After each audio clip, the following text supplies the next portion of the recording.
Hello, everybody out there in podcast land. Thank you guys so much for tuning into the show. This episode of the podcast is brought to you by Lone Wolf Paintball.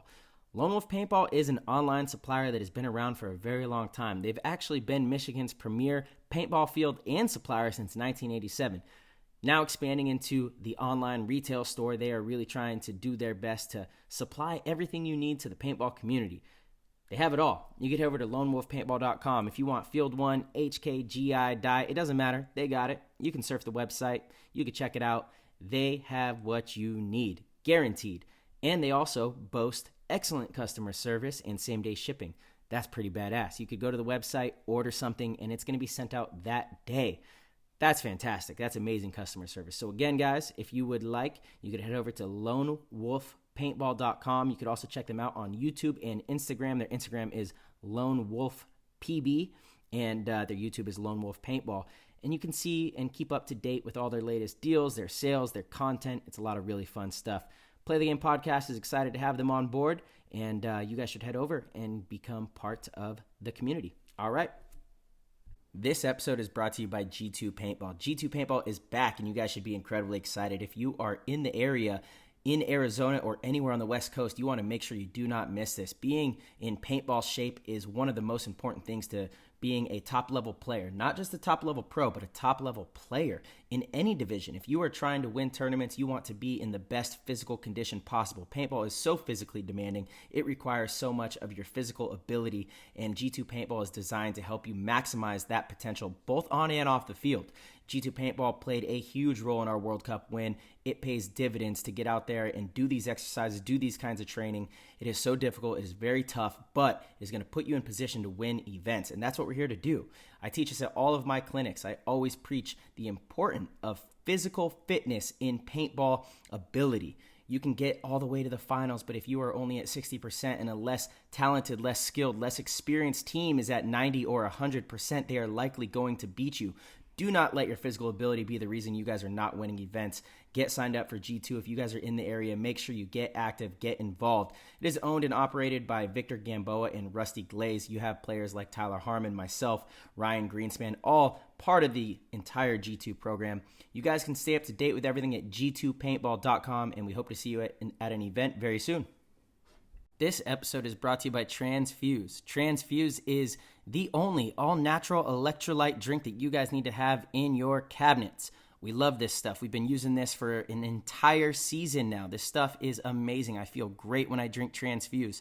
I drink it every single day. I don't go a day without putting a packet of Transfuse in my water. It's very easy, very portable, easy to travel with, and delicious to drink, which means that you're going to love drinking it and you're going to drink more of it, which is going to be incredibly beneficial to your health. Has magnesium, potassium, sodium, which are all amazing for proper hydration. It has zinc, vitamin C, vitamin B, and choline. These things are incredible cognitive enhancers and immune boosting formulas that you don't want to miss out on, especially in times like this. I'm telling you, I drink Transfuse every single day. I love it. Tyler does as well. Anybody who has tried it has been just pouring with great feedback back to us. There's a reason that they're at all the NXL events, and a lot of the top teams and top professionals are using this product. Do not walk around dehydrated. I never realized how dehydrated I was, even when I was drinking all sorts of water. It's not enough. You need the proper nutrition. You need the right ingredients. Transfuse has done a great job of curating the perfect formula. Transfuse is absolutely spectacular, and for all of our listeners, there is a special deal for any Play the Game listener. If you head over to translabs.com, that's translabs.com, and use code PLAYTHEGAME at checkout, you will get 10% off. If you subscribe, which means they auto ship you your package every single month, whatever you want, whatever type, whatever flavor, whatever electrolyte formula you desire, they will give you an additional 11% off. So it becomes a 21% discount exclusively for all Play the Game listeners. Huge shout out, and we are incredibly thankful for our supporters. And if you guys would like to go support them, it's translabs.com. Use code PLAYTHEGAME. What's going on, ladies and gentlemen? Thank you guys so much for tuning into the show. This episode is an instant classic. We have none other than Rich Telford.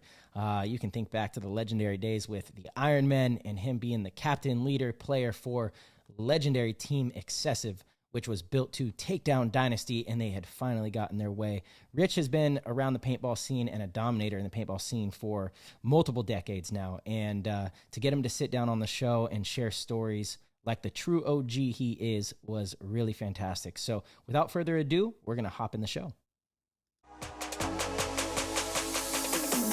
That was an insane inside move by Marcelo Margot. Great communication. And the crowd starts chanting Harmon. Great shot by all the guys. So Tyler Harmon saved that game. He came out with 2 wins. Marcelo Margot was on fire. Yes, PTG World, we got him. Rich, the franchise Telford. If you don't know, you better know about my man. Shout out to Modesto one time. Rich, it's great to have you on the show. How you doing, man? I'm amazing. Thank you. Thanks, guys. Yeah, dude. Thank you for being here. And if you don't know, everybody knows. Yeah, everybody knows who we got sitting right here. He's the GoSports master these days. No, I'm the GoSports assistant. Happily, let Matt do all the heavy lifting. Yeah, you guys do great up there, man. It's a lot of fun. Mm-hmm. You guys dominate it in the booth. It's a riot. Everyone loves hanging out with you guys and listening to those games. It's a lot of fun. I actually had a guy ask me the other day, like, "Hey, man, let me ask you, like, do you and Matt get into it?" And I'm like, "What do you mean?" He's like, because you guys are always going back and forth in the booth. And I was like, "Yeah, man, we're just having fun. We don't really get into it." He's like, "So you guys don't get into fights about that stuff?" I was like, "Nah, man. It's not like that. It's not like that. We're just trying to have a good time." Well, you guys go way back, you and Matt. Yeah, for sure. Yeah. I think I knew. When did you guys meet? I think Matt was 2 at the time, 2 or 3. Yeah, I met him. He was very young. Kind of raised him from an early child. Start taking him to school.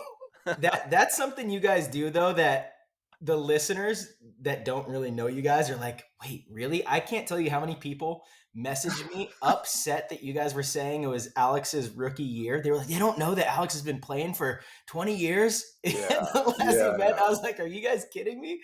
Of course they know. Yeah, I was doing the dark horse joke, and I had a guy send me the Webster dictionary, like cut out definition. I was like, oh yeah, no, I know what it means. I was just being sarcastic. Yeah. He's like, yeah, it really didn't seem like you knew what you were talking about. I was like, no, I definitely didn't know what I was talking about, but I do know the definition of dark horse. It's funny. I have to give it to you, Rich. You probably are the most like witty, sarcastic character that if you don't know you'll be like, wait, what? You know what I mean? Half the people hate me for sure. I always get like, Matt's like, they're not real happy with what you're talking about, and then half the dude's like, hey man, I love it, bro. So I get half of them. I'm happy with my half. Yeah, man. You leave a lot of people confused. They're like, for sure. Alex, this is rookie year. That I thought that one was funny. It was because so many people would message me like upset about it. I'm like, do you guys not know any paintball history? Do you not know who that man is? I've known Alex for a little while as well. Exactly. When you're up there for like 8 or 10 or 12 hours, if you don't like try to entertain yourself a little bit, then it gets a little bit dry. Dude, that's got to be one of the most difficult commentating positions in all of sports. Like, I thought about that the other day. Yeah, I thought about that day. I was like, a football game is like super long, like 3 hours. I was like, that would be amazing. 3 hours? Have a big break in the middle? Are you kidding me? That'd be amazing. And it's back to back to back. Just fighting for those pee breaks, man. Just fighting down the ladder to get that pee break. Because I mean, think about the refs too. It's just the events it's an all day affair for sure. It is. So to have that energy up there, that's why, like, honestly, Maddie is amazing. He's a machine for sure. He's a machine. It's funny. We go back to the hotel room though, and he definitely does not want to talk for like an hour. He's like, I'm like, hey buddy. He's like, ugh. I'm like, I got you. Yeah, strictly grunts. Do your thing, bro. Oh man, that's and like for everybody out there, understand how big of a production this is. So have some empathy, if the webcast has a little glitch or something, man. It's a full on gig that they're throwing, and it's a lot of work.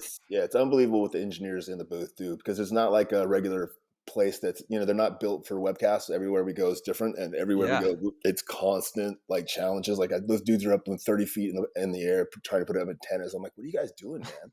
Like, I guess there's some bushes that grew up last year that weren't here, so now we can't hit the satellite. I'm like, it looks like you're probably going to die. Yeah, go cut that bush down. What are you doing? In every event, it's like it's something different, or it rains, so everything has to be redone, or whatever. It's just it's a big job for sure. They do an amazing job. And same with the reffing too. I mean, those guys are giving it their all. And I've reffed a few tournaments, and it's not the funnest. You get shot a lot. It's so hard too. Like, I like to think that I know paintball pretty well, and I see moves happen. I'm like, you're both out. I don't know. I think I might have missed that one. You know, it's tough to be in the right position for sure. Yeah, for sure. But and it's getting tough to focus all day long, right? It's like you almost want like a whole new batch of refs for Sunday afternoon, because after 3 or 4 days of those dudes out in the sun just getting worked, by Sunday afternoon they're like, just get off the field, bro. Yeah, I don't care who shot who first. Just get off the field, man. I need you guys are out. Yeah. Everybody's dead. Get off the field, baby. Yeah. No point. If there's no point, we have to be here longer. You get the point for sure. You suck. Man, I mean, but paintball in the last, 20 years, 10 years even, has come leaps and bounds to where we're at today with instant replay and all these things. So, and just being able to like watch it on the phone, Rich, man, we were sitting out there for days. It felt like just watching games, but it was fun too. Yeah, it's one of the things now that it's amazing is when, as like a coach, is to be able to coach your team, kind of have a game plan and kind of have an idea, like a really like specific job. Like, Marcelo, you're supposed to go out and do this. And then we get to go out and watch 4 matches of Marcelo either performing his job or not performing his job. Mm-hmm. So as a coach, it's just amazing, because we never had that before. It was all, I did my job. I shot it in the game. It was everybody else's fault. Now you go back and be like, listen, man, you're in the can looking this way. You're supposed to be in the can looking that way. It's pretty easy to fix. Yeah. Yeah, I'm glad you brought that up too, because sometimes it's not even like a purposeful lie. When you're playing paintball, your adrenaline's going. You truly sometimes like, no, I only looked left for a second, then I was looking at the snake way the whole time. Yeah, and you see, the better guys do it the most, right? It's like you lie to yourself, because you're always you're in your heart, you always believe you're doing everything you can to always win every point. You know how good you are at paintball, so obviously you didn't do anything wrong. But then you go back and look at your video and you're like, oh shit, for 15 seconds or for 15% of the game, whatever it was, I fucked up. For sure. But then that's good. Then. Crucial. And it's good then, because then we can look at it and be like, oh, so I did fuck up. Good. So that's something I can fix now. I won't make that mistake again. Yeah. That was the greatest thing about playing with the Russians. And I played with them back in 2012, and we did have a webcast, so we were able to do that. But all of our practices and even our matches, we actually didn't watch the webcast. We would watch, Sergey would be up filming. Lexi, they'd be filming. And they would only film us. They wouldn't film the other team, right? Yeah. And so then we would go back, and in the hotel, we would press play. And as soon as somebody would get shot, you'd pause it, and that person would have to say how they got shot and what they're going to do to fix it. And just everything is highlighted right in front of you. There's no lying about, I was looking this way, or, you can't get out of it. It's all right there. Yeah, and it's such a valuable tool. I'm really surprised that teams don't use it more for practice, right? Because I worked with the Russians a few weeks down at Pendleton, watching them do the videos, talking to them, go through all the stats that they were doing and stuff. And I was like, man, that gives those guys a huge advantage. Yes. And we tried a few times to pull in people to do the videos. We could just never get that extra body or that extra amount of time it took. But huge advantage to be able to watch yourself and see the mistakes you're making and what you're doing right and wrong. Yeah, I would say it's a crucial deciding factor on how it all turns out at the tournament. Even like if you have all of your players watching practice footage, I guarantee your team is going to perform well at that event, because then it starts the conversations of the critiquing on self-awareness of each other. And you guys we all have our team chats, and you're like, yo, well, look at you here, dog. You got to do this, or it really gets the verbal conversation about what's actually happening going, right. And accountability. Point blank. Perfectly accountability. It just takes ego out of it, right? Because in tournaments, we need ego, right? We want to feed on that ego because we want to play better than we need to. But when we get back to practice, we want to get rid of that ego, right? So it helps for both of those things. Yeah. Yeah, it's well said right there. That's a huge, what he just said, what you just breezed through on that little deal there, that's a big talking point, because you're right. When you go to the tournament, it's time, there's no more work to be done. You just that's turn something on. we've been working with the New York Extreme guys, is just understanding that, Yeah. Like, hey, when you get to the tournament, you want to be cocky. I get it. You got to do your thing. But when you come back to practice, you have to understand that, the more humble you are and the less cocky you are, the better you're going to get.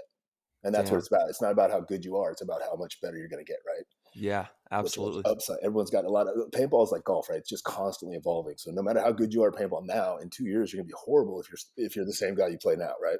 Yeah. Unfortunately, most of us are just stuck at that plateau level. We're not looking to make that next leap.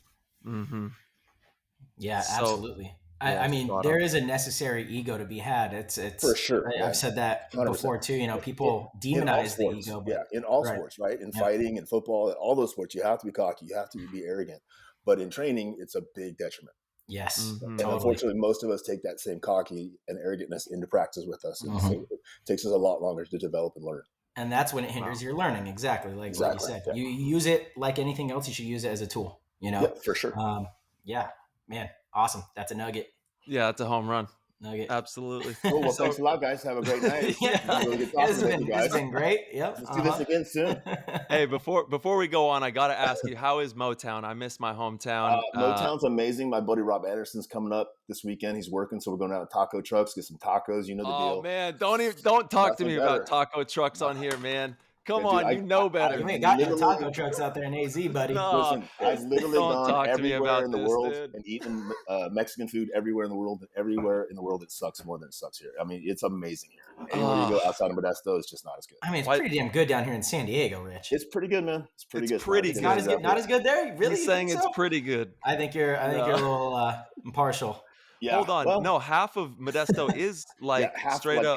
Every other block's a taqueria. Probably 30 or 40 taquerias per. Oh man, it's unbelievable. It's the Mecca. It's a staple. Yeah, it's a staple. It's the Mecca, and that doesn't count the taco trucks or the second Jessica taco truck stand. I mean, it's going crazy down here. Yeah, you like good Mexican food. We have a lot of problems in Modesto. Mexican food is not one of them. Yeah, dude, that's what my dad did for about 15 years. He owned a food catering business, and they specialized in tacos, Mexican food. My stepmom was straight from Nayarit, Mexico, so hardly spoke any English, but cooked a mean meal. It's more important than English for sure. Yeah, oh, for sure, absolutely.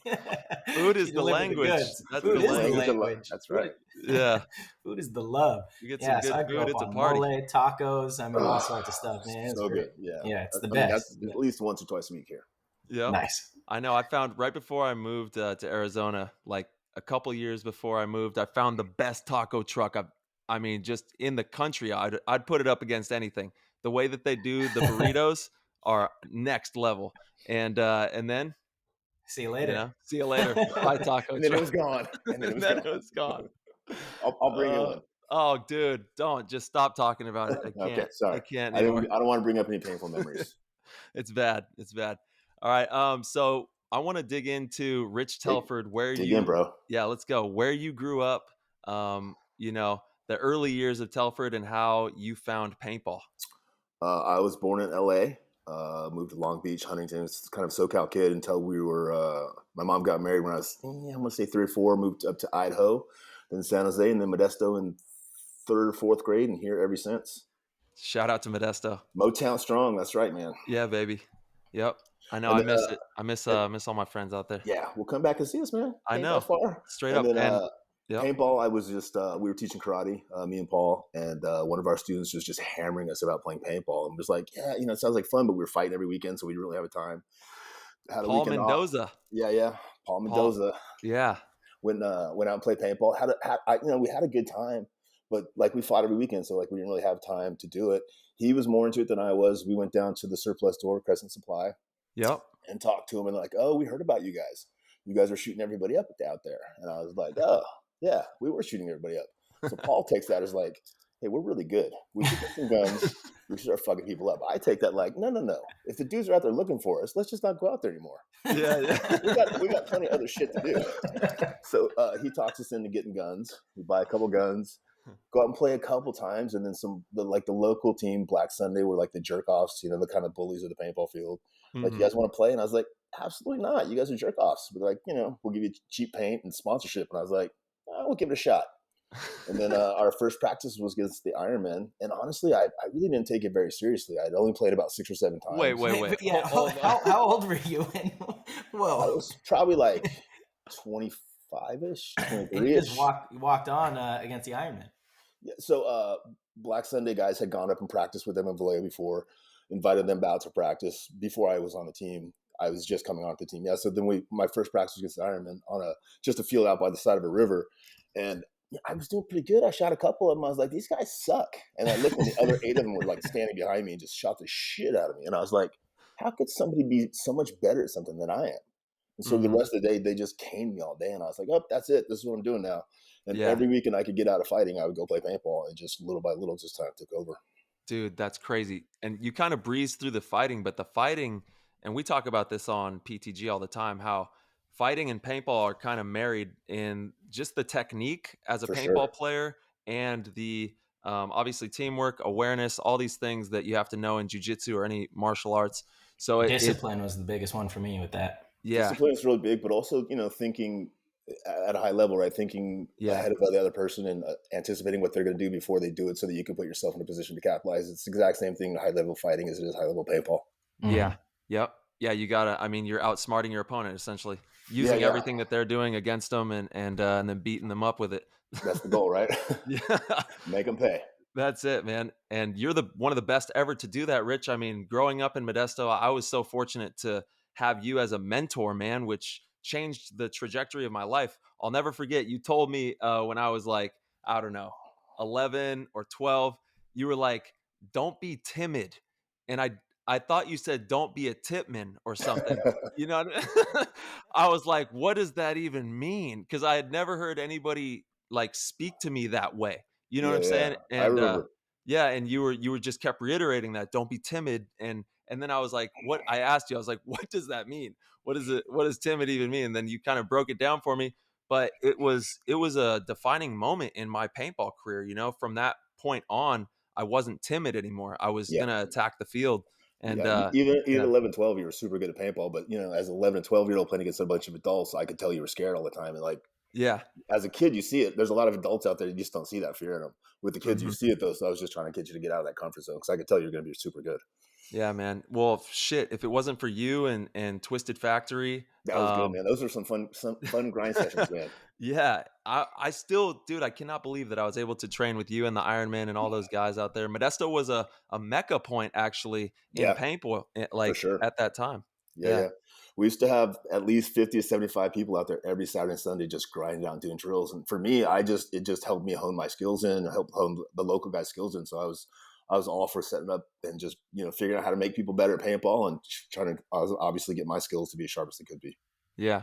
Lots of gunfights out there. Phew. Rich, we just Yeah. had Randy Smith on, and this kind of got brought up. Why do you think it was a mecca for paintball in that area? What's your reasoning At that time, I just think it at that was time? just us out there practicing. We're the best in the Yeah, area, and we totally. were out there putting all the time and effort. We weren't charging. It wasn't about making money. It was just about come out and try to.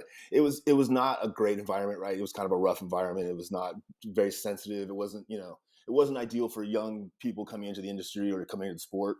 But if you were a Or little maybe it rough around the was. edges, yeah, maybe long distance it was. But obviously, we chased a lot of guys off because it was it was there was a lot of guys out there with a lot of testosterone trying to be the best at what they were doing.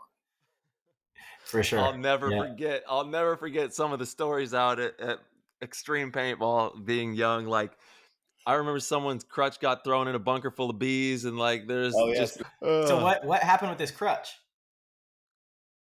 I can't remember who was it that did it. Was it was Clint. It was it was Clint Clint? Yeah, yeah, Johnson. Clint. Yeah, he's at CHP now. Yep, Clint CHP. Yeah, Him and Charles had it out for some reason, and yeah, Clint put his crutch in the bunker with full of bees. Man, it was pretty crazy.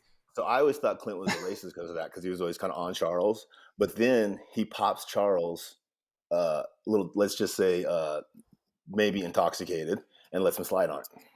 Oh, there we go. Yeah, ends up being a good dude. Yeah, shout out to Clint. I was glad I was wrong So about he that. was an officer. Yeah, Yeah, yeah, And oh wow, got yeah. lucky. yeah, Got lucky. So then you're like, okay, all right, he's cool. He's Yeah, in the I'll let him club. slide. Yeah, yeah. He's a Uh-huh. good dude. Yeah, all right.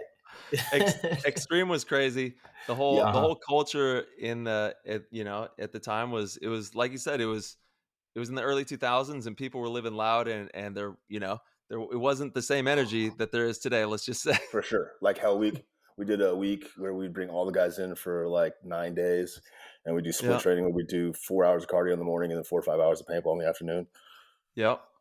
And then, most of the guys would make it, and some of them just wouldn't make it. And then you knew who was going to play next season because they just didn't Mhm. make it. That's right. It was cutthroat. It was Yeah, grindish for sure.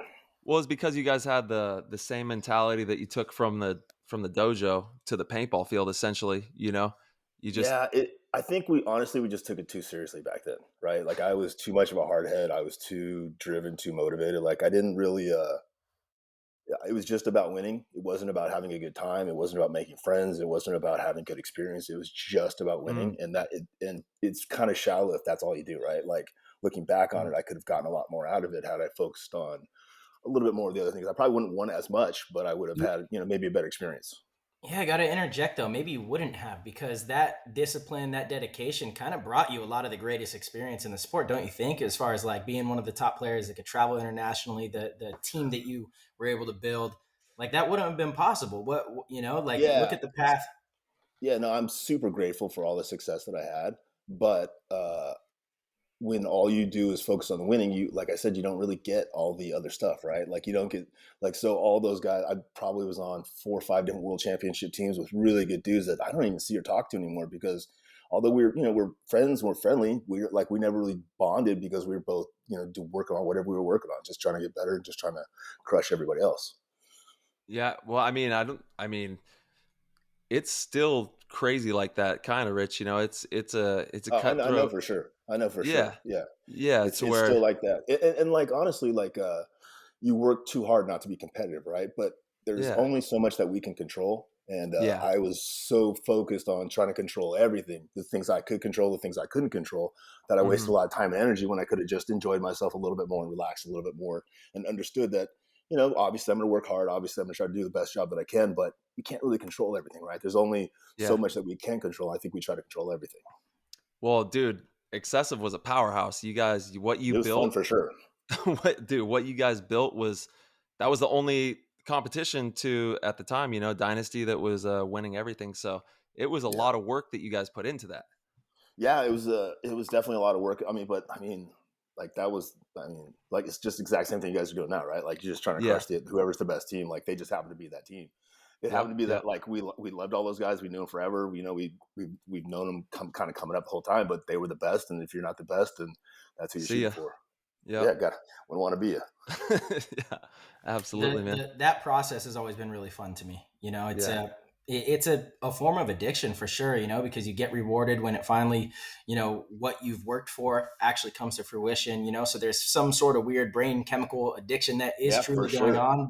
Yeah, it But feels really good to succeed when you work really, really yeah, hard for something, right? And the harder you yeah. work, the better it feels, and the more you want of that. Of course. Yeah, absolutely. It's like the process, it doesn't feel like work. Like there's honestly nothing that I enjoy more than preparing for the events. I mean, maybe competing at the events, but the preparation is to me just as fun. I agree. I agree. I struggle to train right now because I have nothing to train for. And I never struggled training when I was playing any other sport. I was just excited to train. I was pissed off when I was done. I was ready the next morning. Now I get Yeah. up and I'm like, no, honey, you go. You go to the gym. I'm good. I'm good. I'm going to hit the jacuzzi. I'm going to hit the jacuzzi. Yeah. Dude, that's Yeah. how COVID was. When there was no Yeah. tournaments in the beginning, it was like, Tough. it was so hard to motivate for the gym, It's like, and Tough. it's funny because I picked up golf and just obsessed over golf. I was going every single day to the range. That's I'm cool. like looking at That's YouTube cool. videos and looking at Yeah. how I can work on different shots, it's just an obsession. Yeah. I think most of us that do what we do at the really, really high level, if it wasn't paintball, we'd be obsessed with something else, right? I mean, For we sure. all have that kind of same mentality. Of course. We like to solve problems and we like to be challenged. Mm-hmm. How is Paul Mendoza doing? We brought up Paul. He's good, man. He's Jackie just had surgery on her hip, so he's Oh, been actually taking care of somebody damn. for the first time in his life, which is kind of good for him. Well, my heart goes out to her. Hopefully she's Yeah, all right. she's strong. She's doing good. He's Good. riding his bike a ton. He's doing 120, 200 miles a week. Damn. Wow. Yeah, yeah. And so he's like semi-retired. He's thinking about maybe moving to Nevada when he retires fully. There we go.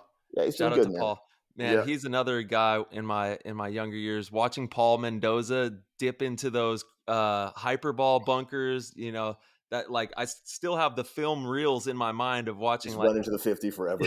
yeah, and so many amazing people out there in the Central Valley that we got to play paintball with. So shout out to the Central Valley paintball up there. I have a good Paul story. So when Paul got his contact lenses after he was done playing, like, competitively, he came out, played with his contacts, and he's like, "Hey, Rich, come here.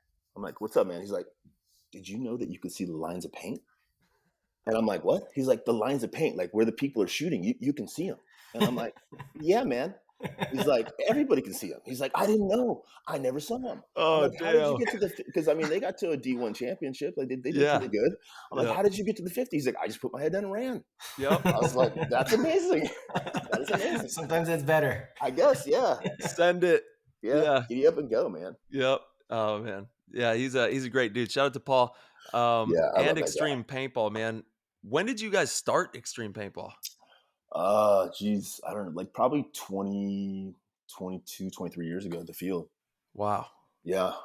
It's a staple in Northern California with the park and the store. Yeah. One of the probably longest standing park and stores in the state, I'd imagine. Been there for a minute, yeah. Yeah. Amazing. Yep. And that was the home ground of Ironmen. That was your first pro team, is that right? First pro team was CP, Constant Pursuit. Constant Pursuit. And then I played for Bob Long's Ironmen and then the LA Ironmen. Oh, snap. That's right. You were running with Bobby before. Yeah. Yeah, so I got my first world championship with Bob Long. Damn. That's legendary, dude. Not many people can say that. Yeah. I was really honored to be able to play with him for a few years and learn a lot of stuff. I think a lot of people in Northern California, because we all kind of like help each other, Yeah. But a lot of that all stemmed from Bob because he was the guy out there that was kind of all pushing us to like, do drills, not just play paintball and kind of be a little more athletic and kind of work at it, not just show up on the weekends. Oh, yeah. I found out the hard way for like Yeah, you did. 7 or 8 years. He was an amazing dude. And I didn't know. So how did you meet Bobby? How did that whole thing open up? Through Black Sunday. So we went up. The Black Sunday guys have been practicing against Ironman for I don't know however long they've been practicing once I started. Yeah. And the relationship was good. We were basically the only team that would go back after getting smashed. So we were also willing to drive to the Bay Area. So every weekend we drove to Vallejo and they just beat the shit out of us. And it took about 6 months of getting beat up every weekend. It was kind of a perfect scenario because it would take us about 2.5 hours to get there. So we would game plan on what we were going to work on that whole day. We would practice all day, and then we would evaluate whether or not we did what we were supposed to or not. And then Sunday we'd have to go back again, and we'd do the same thing. About if we had done what we were supposed to the day before, we'd go to something new. If not, we would rework on that same thing and analyze it that night. And it took about 6 months, but in about 6 months we were beating them about 50% of the games. And which seems like it was good. Back then there was no internet, and Bobby started getting on the phone and talking shit. So he's calling the All-Americans. He's calling all these other teams like, yeah, this fucking amateur team's beating us 50% of the games. He's like, they're going to smash everybody at this tournament. I'm like, hey, Bobby. Take it easy. Yeah, so we get to the first event, and we're, all the All-Americans are the big rival team for the Ironmen. We practice with the Ironmen all the time, so we're like, hey, we'll smash these guys up real quick for the, show the Ironmen what's up. Mm-hmm. Go play against the All-Americans. They just beat the shit out of us. Completely different style of play, right? We were used to just going out, gunfighting, loading aside and going through. The All-Americans just went and hid. Like you never saw one of them. People just start blowing up next to you.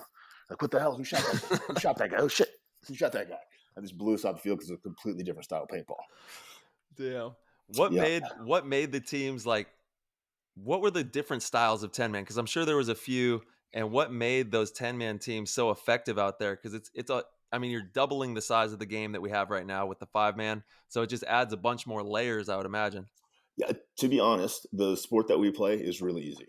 When the field's mirrored, when it's small, when you can see and know everything that's going on, it's pretty easy, right? Mm-hmm. As long as you're a pretty good paintball player, you can do pretty well. Like the absolute worst player in the world can go hide in the jungle, and the best guy in the world can step on him. And that dude can shoot you, and you can lose. And it's like that would never happen, on an airball field. That is literally how I explain scenario games. I'm like, dude, I don't want to be creeping through the woods and all of a sudden a bush pops out and shoots me in the nuts from 2 feet away. I used to get lucky and pull off like low number games all the time, 5-on-1, 3-on-1s. And I would never be nervous. I just, whether I won or not, I would just walk off afterwards. If I'm in the fucking woods with the tipman and I don't know where anyone's at and I hear a crack, I'm scared. I'm like, I thought about it. I was down in Mexico playing. I was like, I was fucking scared out there. I was scared. I was literally like, my heart was racing. I was sweating. I'm like, they could be anywhere. I can't see anything. There's no cover. But on the airball field, hyperball field, I'm cool, calm, and collective, man. Yeah. As long as no one's going to sneak up and stab me in the back or step on something, I'm okay. But, man, those scenario games, those big games, they scary, man. 10-man can be scary, too. Yep.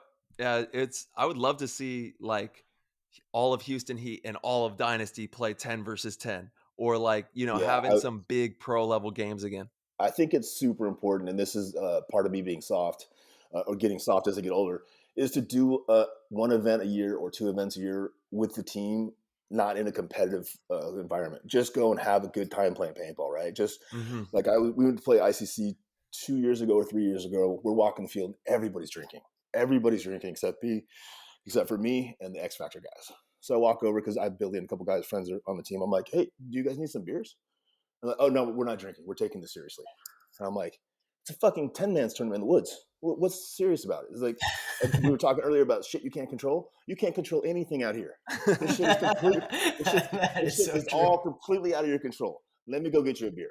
No, Rich. So I'm like, listen, the last thing you want to do is come to an event like this, bust your ass, try really hard when everybody else is fucking off and lose, right? Have a few beers. And then if you don't win, you can be like, Rich made us drink those beers. It'll be my fault.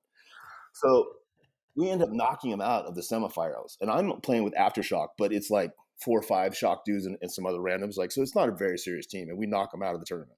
And I'm like, this is ridiculous. I was like, Rainey, you're way smarter than this. And I'm like, what's wrong with you guys, man? Just come to an event, have a good time, enjoy yourself. If you win, great. If you lose, no big deal. You didn't take it seriously.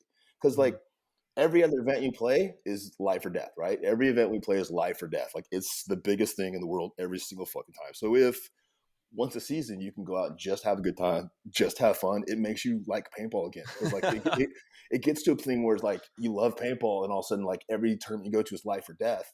And that love of it is just kind of separated because there's so much anxiety, you know. And that's what Tim wanted to the ICC to be. Exactly, you know? That's exactly what it would. That is the essence of that event. Yeah. And it took me a little bit to wrap my head around it too. When I went this year with Dynasty, I was like, no, I want to take it serious. I want to play well and this and that. And after the first game in the woods, I was like, give me a beer.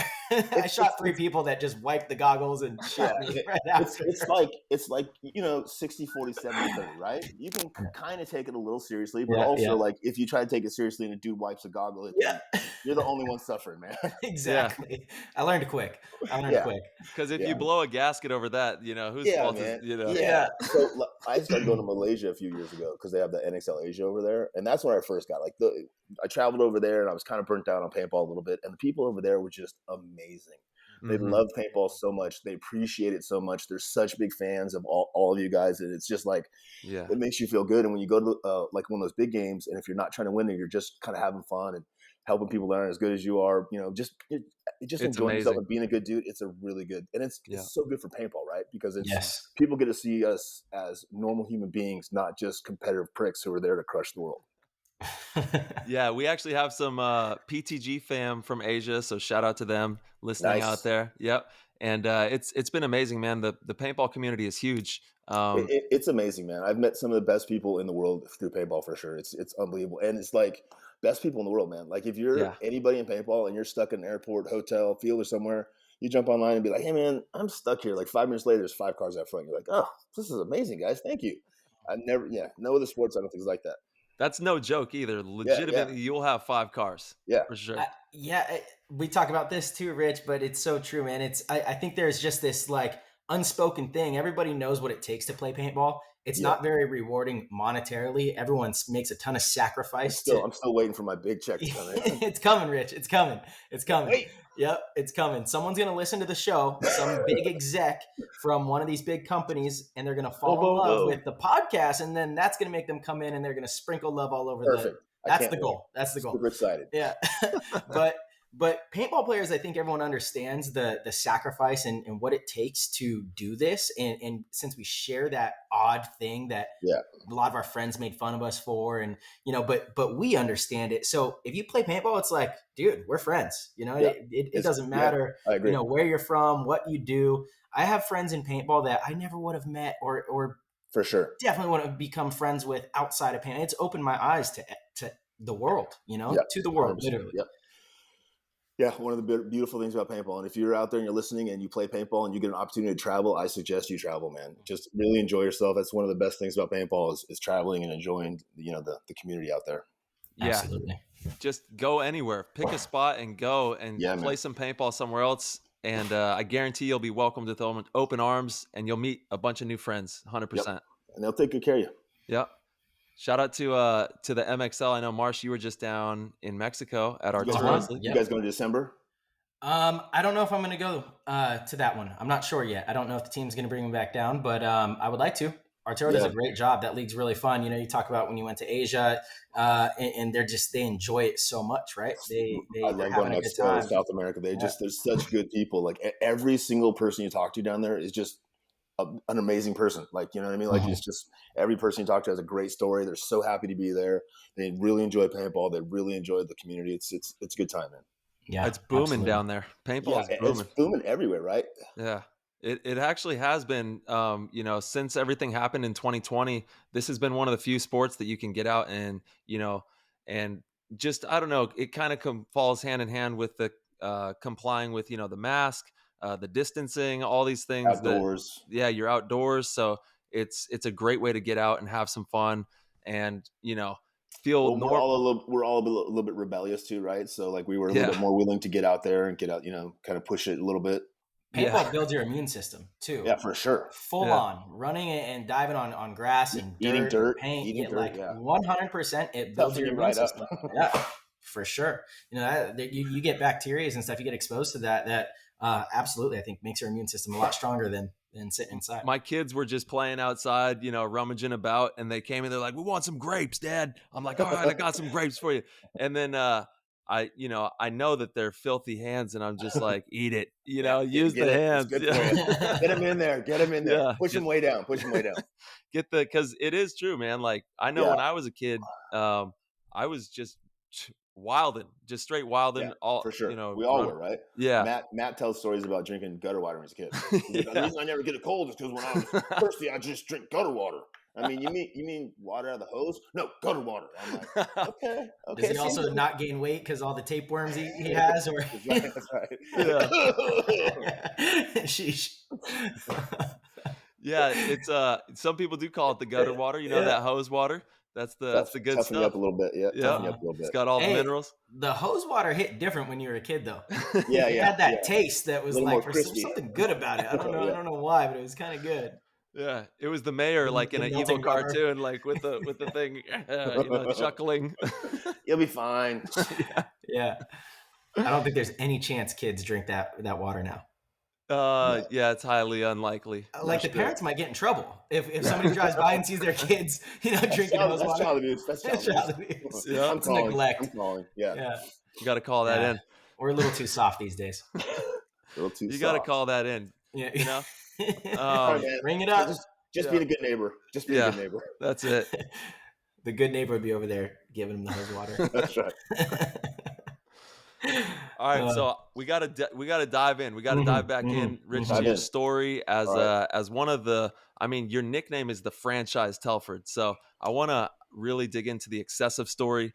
I want to talk about those years and how the whole excessive story started. Also, I remember you guys started building the Matrix. Didn't the Matrix come out of Modesto pretty much? Like it was like no. So it came out of Canada. We basically made the eyes for it, and then made like a little run of Ironman edition guns. That's right. With eyes in them, and then Dave bought it and started doing the eyes. Yeah, because I remember Jack, D-Wiz and D-Wiz, yeah, they're out there working on those all day. So when did the excessive saga begin?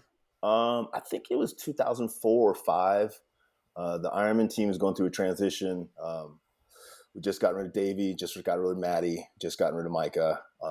Dave offered me $50K to stay and run the team. Yeah, and you know, it's a decent amount of money. I had a lot of stuff other going on, so like financially, it was a good deal. But I didn't really feel like I would have control of the team. I kind of felt like I wouldn't have control of the team, and which I'd be okay with if whoever was pulling the strings was there with me in the practice at the events. You know, seeing the same things I saw when we had to cut Davey, and we had to cut Maddie, and we had to cut Micah. Like I didn't agree with a lot of those cuts, but you know, purse strings are purse strings. So it ended up going, and you know, I wasn't really sure what we were going to do.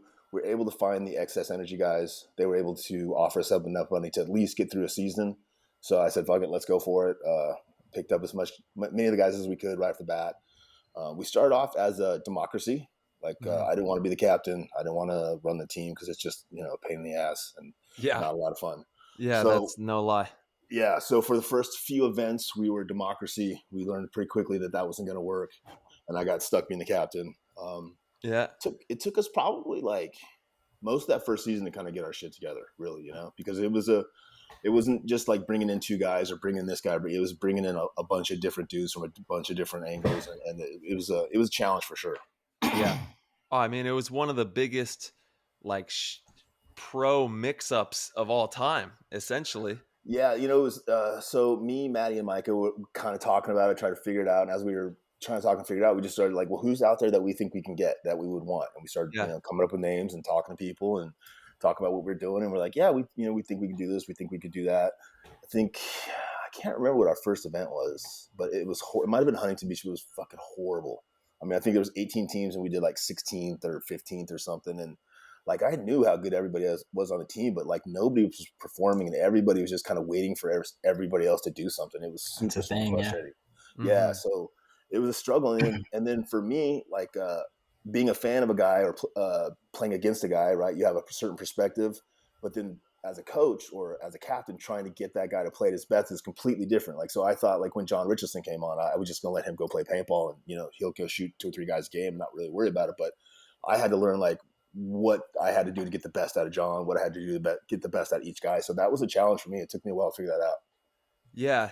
Yeah. And what did you come up with? That's one of the hardest things to figure out is how to get people to tick and do, So for John, as an example, it was 2 simple things. He was already an amazing paintball player.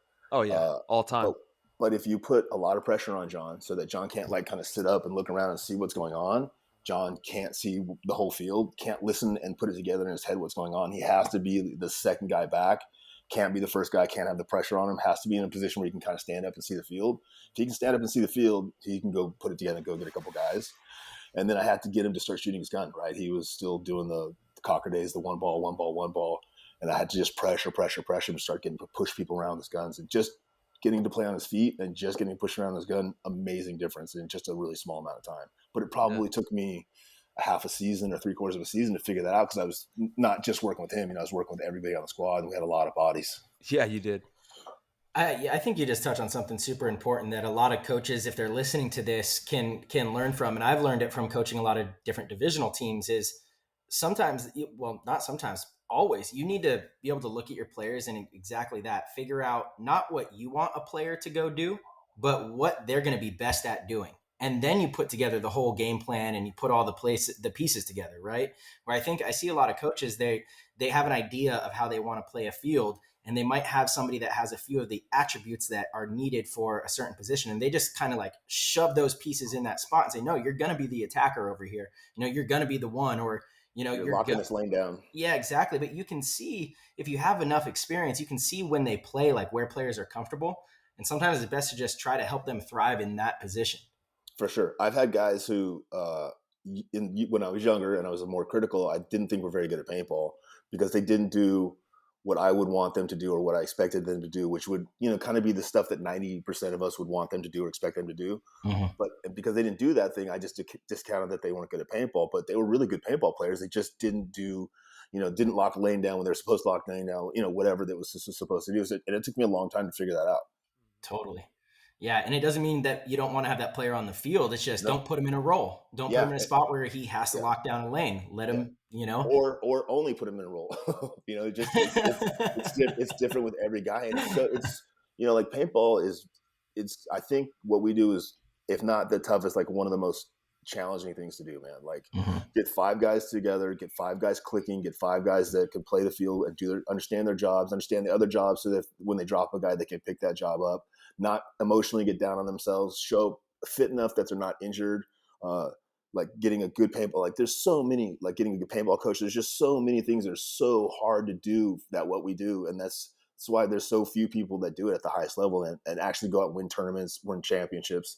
I don't think people understand, even at the D2 or the D3 level, how hard it is and how many people play pro and never get a chance to win a tournament, man. Never get a chance to win a world championship. I was so happy with the New York guys in Philly because they were playing so well, but I was devastated with them when they lost. And then afterwards, when we didn't rush back to practice and to fix our problems, like I was like, I don't think everyone understands how hard that is or how close that they were to winning that tournament. Like a lot of guys might not ever get that chance again. Like it's real hard at the top, man.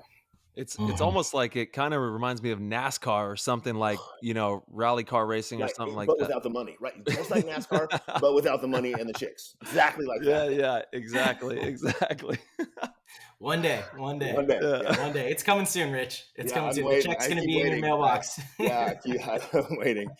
At least you guys don't have, like my day, it was like TV, bro. TV is right around the corner. We're going to be there. We're going to talk to these guys. We've got these contracts worked out, blah, blah, blah. You're just like, yeah, I'll stick with this a little bit longer. Yeah.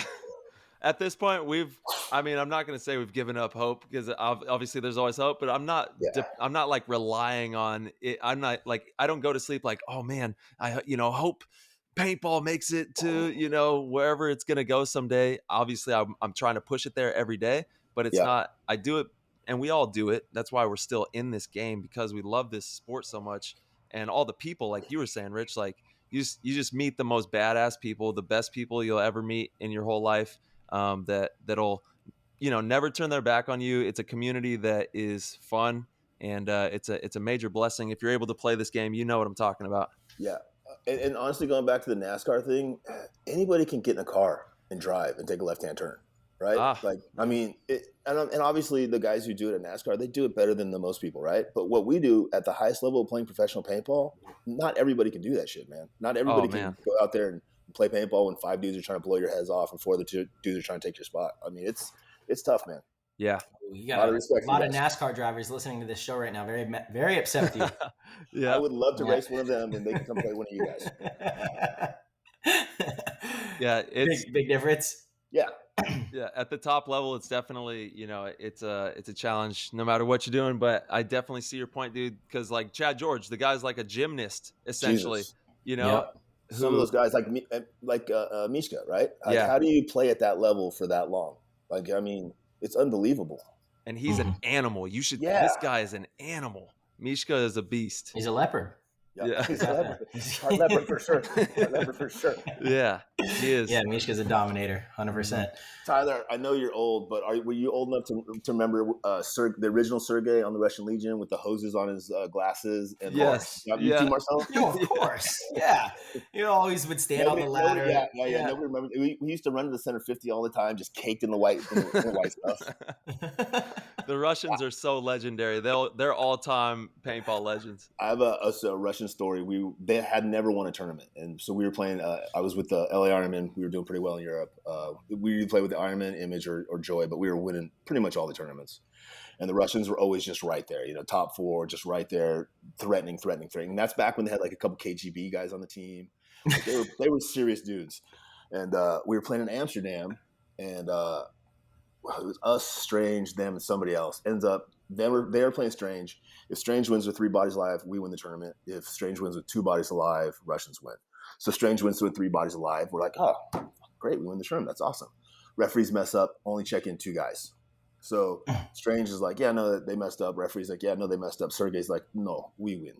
I'm like, listen, you don't want to win your first. Yeah, you don't want to win your first tournament cheating us, right? Like, you're gonna have to deal with us all the time in the future, and like, it's just not cool. Like, you guys definitely deserve to win, but you didn't win this tournament. When you win, I'll celebrate with you. No, we win. So we went back to our Infamous game, and I was like, hey, Infamous, you remember we shot all you guys? You only shot 5 of us, right? And they're like, no, we shot 4. I was like, no, you definitely shot 5. Did the math, did the score sheets, slipped them back in. How'd you go back and redo those score sheets? So Micah had the score sheet in that game in his pocket. So and we had never turned it in, but they'd already written it up. So we just slipped it back in. They went back, did the score, and they were like, we won the tournament. And we were pretty sure the Russian guys were going to kill us. So we dipped on out of there. Didn't get the trophy, didn't get the check, just rolled on out. That's a funny story. That was the second time. We beat him in Portugal. I was playing with Image. And 2 guys come over in suits with suitcases. And they're like, you play Team Image? I'm like, nope, that's them right over there. So I thought they had fucking machine guns in there. They open up the cases, and they're like big bottles of vodka. And I was like, oh, we're all on the same team. We're all together. They always have the best gifts. They'll bring, some premium vodka. Yeah, always got the vodka. Yep, make sure the vibe is right for sure. Yeah, shout out to the Russians, all-time legends. I love the Russians. It's one of my favorite organizations. I'm a huge fan. I've always been a fan. Yeah, I've been a fan for a long time too. Getting to play with them will forever be one of my favorite years in paintball. Yeah, that's very cool. Yeah, good experience. Yeah, 100%. I mean, not very many people got to run alongside, the Legion. That's for sure. Yeah, Yeah, totally. very cool. They do it right for sure. Oh yeah. It's amazing how many players that have come through that camp, and it's not like they don't go and, I guess they brought a few Americans over, but they build their players from their own camp in Russia, and they continuously just kind of have a next man up, and we don't see any of the players like Smotrov and Karslev when they started to play really well in like 2018, 19. People were like, who? We've never seen them play. Yeah, where they come from? Yeah, all of a sudden, but they've been grooming them for 10 years over there, and it's their program works, definitely works. Their new pickups from South America are amazing.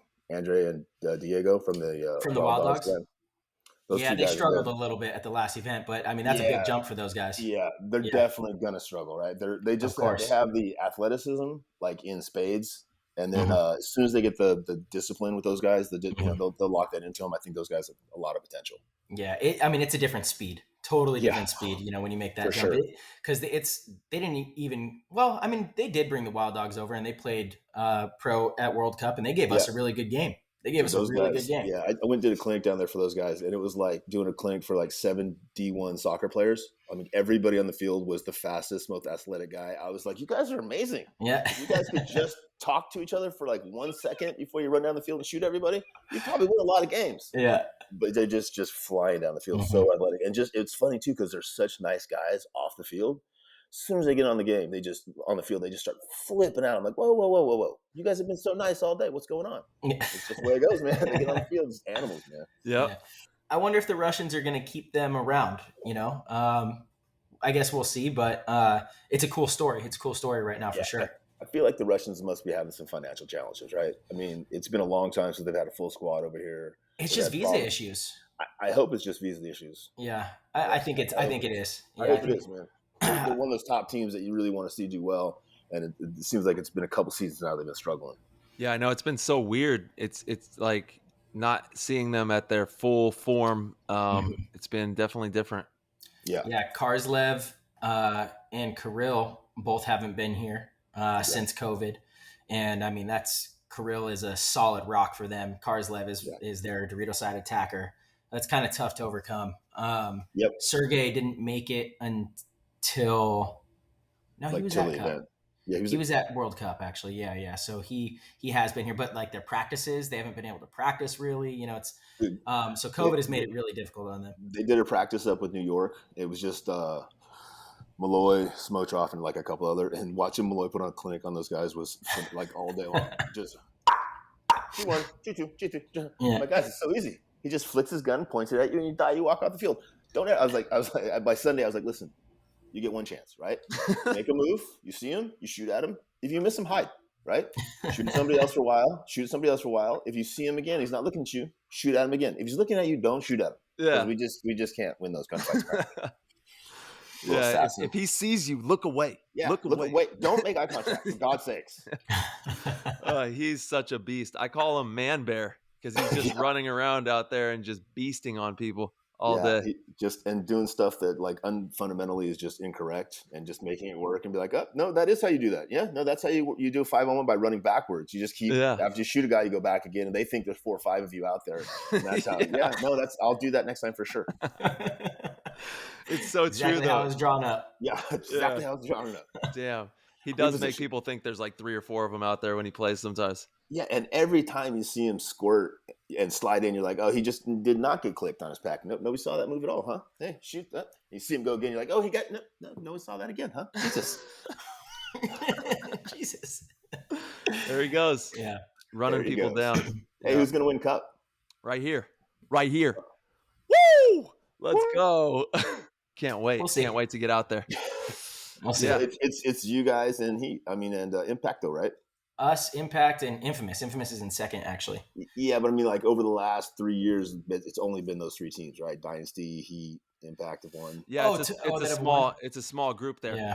And I'm going to knock on wood, obviously, and I don't want to count my chickens early, but I'm definitely there's a chicken right there. Yeah, I'm going to count that chicken. It's I definitely am looking forward to this event with the guys, man. Absolutely. Yeah. The last event kind of played weird. The field played a little weird, right? I mean, it wasn't so much the field. You just gotta execute, point blank. You got to get the job done. Obviously, Dynasty played spectacularly out Yeah. there. The That connectivity, new Alex kid is amazing. yeah, That that, new That was a great pickup. the That was a rookie. great yeah, pickup, man. the rookie, all I don't know what time, you're paying that kid, but it's worth it. It's yeah, worth it for sure. the He just needs to rookie, get in better shape so he can play every point. Obviously, that's not going to happen. the, Dude, Alex was inspiring. I mean, he honestly he showed up to the practices just really inspired. And I it's just good for love the that he team went for out. that. Yeah, I Yeah. was, and no offense to Alex, I love Alex. He didn't play that good back when he was really good at paintball. Like he just went out there and was like, just like, hey man, I'm gonna go out and win this tournament. Like he just went out and did it game after game after game, and it was very yeah. fun to watch. Oh man, what a legend, Alex Frazee. Amazing. The eternal Eggman, we'll call him. You know what I'm saying? He had one of the best tournaments of his life, and Dynasty as a whole, like I was saying, played phenomenally. The I think they connectivity, played the field really, really well. yeah, the I think, connectivity with, yeah, I think teams like you guys and I think teams like Impact try to finesse the field a little bit too much, like setting up traps and playing hmm all the hmm sneaky stuff. And I think it was just a kind of heads up, get up in there. Yeah. yeah, just beat the dude in front of you, and hopefully you not get the next guy. If not, the guy behind you gets the next guy, and Yep. whoever wins that battle wins. Yeah. Yep. It's hard when you get really good dudes. Like I was watching Keith Brown, we practiced against Damage, and you could tell he didn't want to be that guy to go through. Like he's like, I don't want to be that guy that has to go through and trade my body out in the snake, but sometimes someone's got to be that guy, If the guy in front of you is not doing it, someone else has got to do it. That's I it, think man. that was why they started sending Dan Holiday in as the 100%. one at the Yeah, event, right? I think if they would have done that adjustment earlier, like first match, second match, I think they would have done better in the event for sure. My opinion.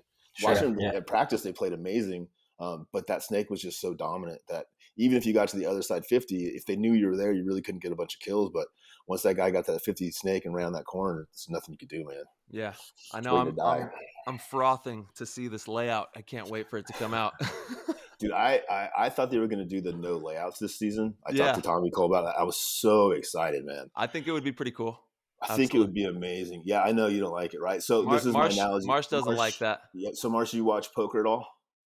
No. On TV? No. Okay. So on like 10 years ago, kind of popular, right? Everyone started playing Texas Hold'em. So so people who played for a long time at the casinos or whatever would play, right? And you'd have certain guys, old fat dudes that were good.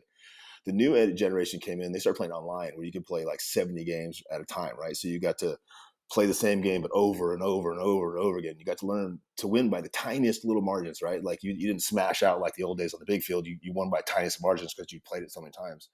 That's how I feel like paintball is now. Like not people going out trying to make big moves and trying to, like have fun or be entertained. They're just trying to win by the tiniest of margins.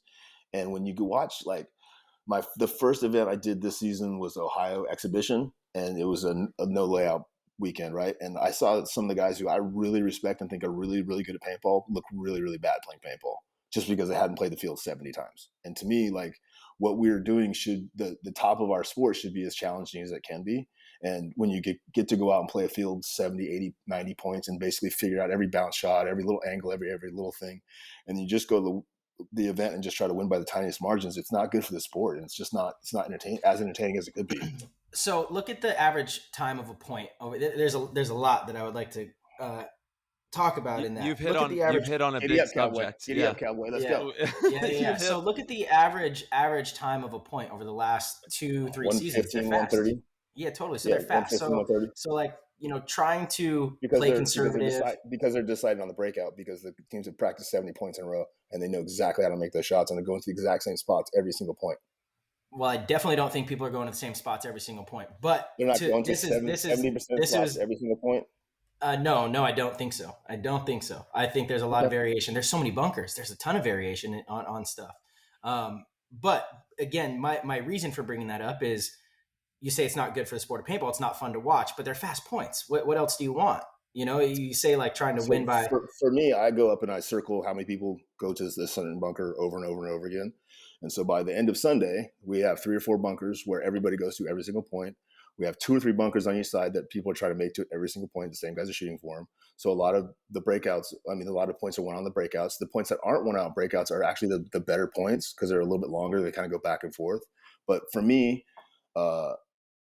by Sunday afternoon, it's so predictable the way everyone's going to play the field. And part of that's obviously because I'm watching all the games, that it just comes down to not who's making the best plays, but just who executes, and it's just kind of gets static. Like, to me, they're going the same bunkers over and over. When they go to the exhibition matches, that doesn't happen. Like Sunday afternoon, they're not doing the same thing that they did Friday afternoon. Yeah, but with that too, like, you got to look at the magnitude of the event. There's no pressure on those players at those exhibition things. They hardly care, right? Do you ever play where you don't care if you win or lose? Like when Archie was playing, do you think Archie cared if you won or lose? Lost? I mean, we were talking about ego earlier. There's a different level of mindset for sure. It's definitely not like playing for a world championship. Yeah, there's a different level. Practice. It's also not like practicing on the weekend, right? Mm-mm. Right. Yeah. Of course, it's not like you're trying to go out on the weekend, but yeah, you're trying to go out there and win. But and even when you practice on the weekend, you're trying to go out and win, right? Kind of sometimes. I kind of like learn. I like losing at practice. Yeah. So 50% of the time, right? If you're losing 50% of the time, you're doing just right. Yeah, yeah. That's the margin for sure. Yeah. So a point that you did make, the first point you made, Rich, that I haven't quite heard, and I do agree with that, is that things should be as challenging as possible at the top. Right. Yeah, so like when they had the coaching, I hated that, right? I hated that, of course. It makes it so easy. Absolutely. That was stupid, especially in paintball. Moves should be rewarded, and a good move should not be nullified because you have somebody on the sidelines that just gives it up. 100%. So I look at it as, when you give a high-level player time to break down a field, you do see the absolute best. You see the best and most creative moves. I know a lot of the moves that I make or have made were done in practice. There were things that I saw that I'm like, okay, if this is the situation, this opportunity is available. Whereas like the first day in practice, I'm more tentative because I'm like, I don't really know what's going on. I don't know who can see what. I don't know, how this field plays. I can learn it extremely fast. And so that's the dynamic you would see in those blind layouts, is like, from start to finish, who can learn the field the fastest. But I think the more time you give players who has the most tools, right? Yeah, but okay, so you want things to be as challenging as possible. I want things to be as professional as possible. So I love that pros actually have, I think it's such a unique thing about our sport that we have a couple weeks before an event where all the teams, the pros, they can lock in and they have something to really scrutinize over and really clock in over. Whereas, let's be honest, if there weren't layouts, practices would be a lot different and a lot more relaxed. You'd be working on a lot different things. They would be different for sure. Maybe it wouldn't be bad. I can't say it'd be bad, but it would definitely be different. Sure. Whereas like those 2 weeks, those 3 weeks leading up to the event, you really lock in. You have something to prepare for and to show up to the event and give your best. Where I think a blind layout kind of just, it makes it easier for the teams that aren't as good to do better. I disagree. Yeah, so I think you're like the first one that has said that perspective. So it's for me, and again, this is a perspective older, right? I'm an older guy. So one of the things that I really value about paintball is intelligence, right? For me, one of the things that in my generation was really important was being smarter than the other guy. So for me, I think if I go play against a field that no one else has played and I have an advantage, because I think I'm going to be a little more intelligent than the other person. So for me, it's a more of a smart, like a thinking man's sport, or a harder thing to do. To play a field that you haven't played before and to figure out as you're playing it, not just go out and just do 1,000. Like, I don't know if this is going to work or not. Let's just try it 50 times. Yeah, we tried it 50 times. 25 times it worked. 25 times it didn't work. So I guess we'll do it if we need every other third point or whatever. For me, I want to go out there and those are inflated numbers. Yeah, for sure. For me, like learning a field is really challenging. To do so while you're playing is really, really challenging. Mm-hmm. And I feel like because people aren't playing the same bunkers over and over again because they're learning it as they go, it stays more dynamic. You see more big moves and different moves. And but that's my point. You see those throughout the entire event now, because the way Jason has added the bigger bunkers, the more bunkers, like the way the fields are set up, that hasn't been an issue. I understood the argument a little bit more when, like, you remember like PSP, MAO, there was an event where it was, super low scoring. Every single match was so boring. 1-1, 3-2, yeah. And we did have in Orlando, the finals match was 2-1. It was like the first one in a long time. We won that one. You guys did.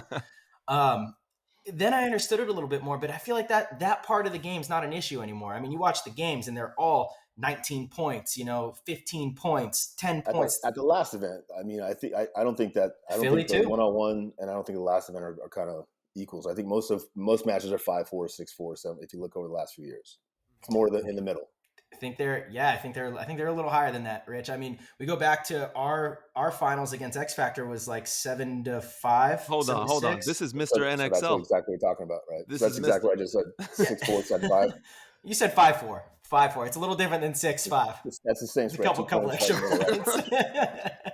So, do what you got to do, Marcel. Do what you got to do. Couple extra points there. So I mean, obviously, my opinion doesn't really matter one way or another. It does. It definitely. No, I mean, in general, I just think purely as a paintball fan, I watch a lot of the matches, and I watched all the exhibition matches and all the non-exhibition matches. And in my opinion, I enjoyed watching the exhibition matches more because people weren't doing the same stuff as much. But that's just not a good example, right? Can you agree with that? Because you don't have the top teams there. For me, as a paintball fan, I don't have to have the top teams, right? Okay. All I have to have is, and I've watched the ones with top teams and not top teams. I have top players there, right? But like for me, I'm looking to be entertained, right? I want it to be hard, right? Because I feel like the harder it is, the more it justifies what we do. But I also want to be entertained. And when I watch a really boring match where the guys go the same spots over and over, and I can tell you before the match starts where someone's going to go. I mean, 70 or 80% of spots, right? Sure. Okay. If you send your one guy outside, and I guess the wrong side, you send them out on the outside. Like, I already know where they're going to go. I know who they're going to try to key up on. I know if they key up on that guy, they're going to catch the second guy going out. I know now that they shot those two guys out, they're going to contain the points already over. Like, to me, by Sunday afternoon, it gets pretty predictable. But that highlights skill too, to be able to like identify who you want to. Sure, yeah, but you don't have to highlight skill, right? Because every team is doing the same thing. You can watch the video Saturday or Sunday and be like, okay, how's Impact doing this? This guy goes here and shoots this. This guy goes here and shoots this. This guy goes here and shoots this. They've done this for 70 or 80 points. So those are the best guys in the world. So those are definitely the spots that we should go and do the exact same thing. So to me, that's not very creative. That's not very challenging. And it's not very high level. But the ones that execute, but if you got to execute it. You got to execute it. Sure. And they can execute it better than you, right? That doesn't mean it's exciting. It doesn't mean it's challenging. I like where we're at. Better because they're at a higher level. I like where we're at here because I think Modesto? Yeah, shout out to Motown. Motown, baby. I think that there is a way that we can marry the two, and maybe, what if like you show up to the practices for the event and they're like, hey, here's your field, good luck, and then you got. So for me, that's a great medium, right? For me, I just don't I want the guys to play the field or to have a look so that the level of play is high, so they don't look like honestly, some of the best players in the world look ridiculous in the Ohio match. Like they would jump in. It was one of those snakes where if there's no one in the corner and no one in the snake, you can go all the way. Guy died in the snake, they would jump in the snake, look inside from snake 1. Slowly crawl in snake 2, look inside. Slowly crawl on snake 3. They get bunkered on table. That's my point. That's not my point. If you're a good paintball player and you walk the field and you're like, oh, if there's not a dude in the corner, there's not a guy in the snake, and I'm in the snake, I'm going to go down and win this game faster. But the best players, some of the best players in the world weren't doing that. Yeah, for sure. And to me, that doesn't mean that they're the best players in the world. I say that I've been watching them, thinking that they were the best players in the world. For me, if I took one of my kids that I did drills with, your perception is a little shaky, is what you're saying. You thought for sure, yeah, for sure. All the time, I think people are really good at paintball, and then I watch them play paintball, and I'm like, oh, that guy's not nearly as good as I thought he was. And I'm talking like some of these guys are really, really good at paintball based on what I've seen over the last couple of seasons. But if you take them off of a field that they've played 70 times, they don't look as good. You put them in the woods, they don't look as good. Like for sure. That's my concern with it, though. I would have lost that argument 2 or 3 years ago because I would have argued it the exact opposite way. But that's my concern with it is that players, the big moves that you do see, the well executed moves that you do see. For example, Rich, I mean, you gave me a great compliment. I don't need 2 weekends to figure that out. I figure that out within 15 minutes of looking at what I'm going to do. And then I'm like, okay, this is how this is going to go, And okay, well, I don't, and I think a lot of other players don't either. And I grew up in 7-man. I play I can walk a field and I can definitely break it down. But you learn things throughout a practice, throughout 100% seeing multiple things. In Philly against Heat, Rich, there was that move that I went all the way over on the Dorito side and bunkered Mishka. That was something that happened in practice against Aftermath, and I saw that once you got to the outside, I was able to put all that together simply because of time on the field. That was an exciting move. That's entertaining. If you hadn't done that in a bunch of points during practice, you wouldn't have been able to pull that off in that game. Hell no. No, I'm not going to go. I'm not going to lie. I'm not going to lie and say I could. Like I saw that, I recognized it, and I was like, this was something this situation had already presented itself, and I had seen this. No creativity. None. I got you. You copied with something. See, I think there is still a lot of creativity in there. You Well, know, there I like, think is. copying what other people do. Or like, would copying you what teams rather play an is super creative. artist have 2 weeks to put together his most beautiful masterpiece, or you say whoever makes the best painting in an hour wins?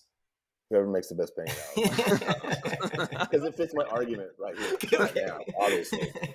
Rich, I got to say, you've made some of the best points out of anyone that's argued with me about the blind layouts. We can still be friends, right? Just because we're arguing. Yeah, Of we can course. still be Yeah, friends. Okay, good. absolutely. Sometimes when I argue with people, they get all fucking. Yeah. No, it's gonna be okay. at me. That's a wrap. Actually, I We can gotta talk go afterwards. now. The show's Okay, over. good talk, guys. Good talk. Good talk. But there is people do say like it would hurt the fields. I hear that as well. Do you think people would gonna still? ask So that, yeah. 100%. So I agree that I mean that's the only for me that's the only legitimate argument is because I don't want to Yeah. take any business away from any fields. Mhm. But to me, even if you don't put out a layout, teams still have to practice, right? And if you're going to go out and practice, then the other team has to practice, right? If he's practicing, Dynasty's practicing. If Dynasty's practicing, Impact has to practice, right? Uh-huh. Now, you might not be practicing exactly how we have in the past. Maybe you're doing drills. Maybe you're doing whatever you're working on. Or maybe they do sample layouts, right? Like it could be like 70% of these bunkers are going to be on the field, or 50% of them, or this is a Dorito side. You don't know what the snake side is going to be like. Now you're whatever, thinking this is whatever this is compromise creative that they here. have to make Yeah. it work for everybody. Like I'm not married to my idea, right? I just want it Yeah. to be as challenging as possible, and I want paintball to be. Marcel, you talked about 7-man back in the days. Like to me, those were dynamic games. Like very rarely did those games ever break down to the same pattern over and over again. To me, once you start getting the same patterns over and over, most of these fields break down to 2 or 3 basic patterns, and it just gets super predictable. And it is very hard to execute, right? It's hard to go out and do it perfectly every game because the other team's trying to do it perfectly against you too. But it takes a lot of the beautiful like what O used to do back in the day, right? Like just go out there on a field we hadn't played, step up, shoot a dude, run 4 guys. And you're like, how the fuck did he do that? Like you go walk the field afterwards, you're like, okay, yeah, no, I guess I guess if that dude does that and that dude does, I guess you can make that move. Mm-hmm. Nobody should make that move, but it worked and it made it. And to now, like bunkering one dude's a big dude, or if everyone's looking the other way, they get shot in the back. But you never see those big dynamic. I'm not gonna say never, but you don't see as many of those big dynamic moves because when Tyler's figured out how to make that move, someone else has figured out how to shut that move down because they've done it in practice over and over again. And then Tyler's figured out how to make another move, and they've now figured out how to shut that next move down. And that's the progression we're at. Zone control is definitely just so much better than it ever used to be. If someone like comes off a zone, they call for a teammate to get that switch. It's really hard to break through. And it's such a standout when the team doesn't have that. When they shoot that outside guy and they let that guy fill out, like everyone's like, "Oh, you fucked up. You fucked up." You're gonna hear about that. You're gonna hear about that for sure. 100%. And it's like, some of the teams, they'll have 4 dudes out there containing one guy, and they'll all drop their guns and look at the other dude. The guy gets outside, shoots 2 or 3 guys. You're like, "What were you doing, man?" Yeah, I know.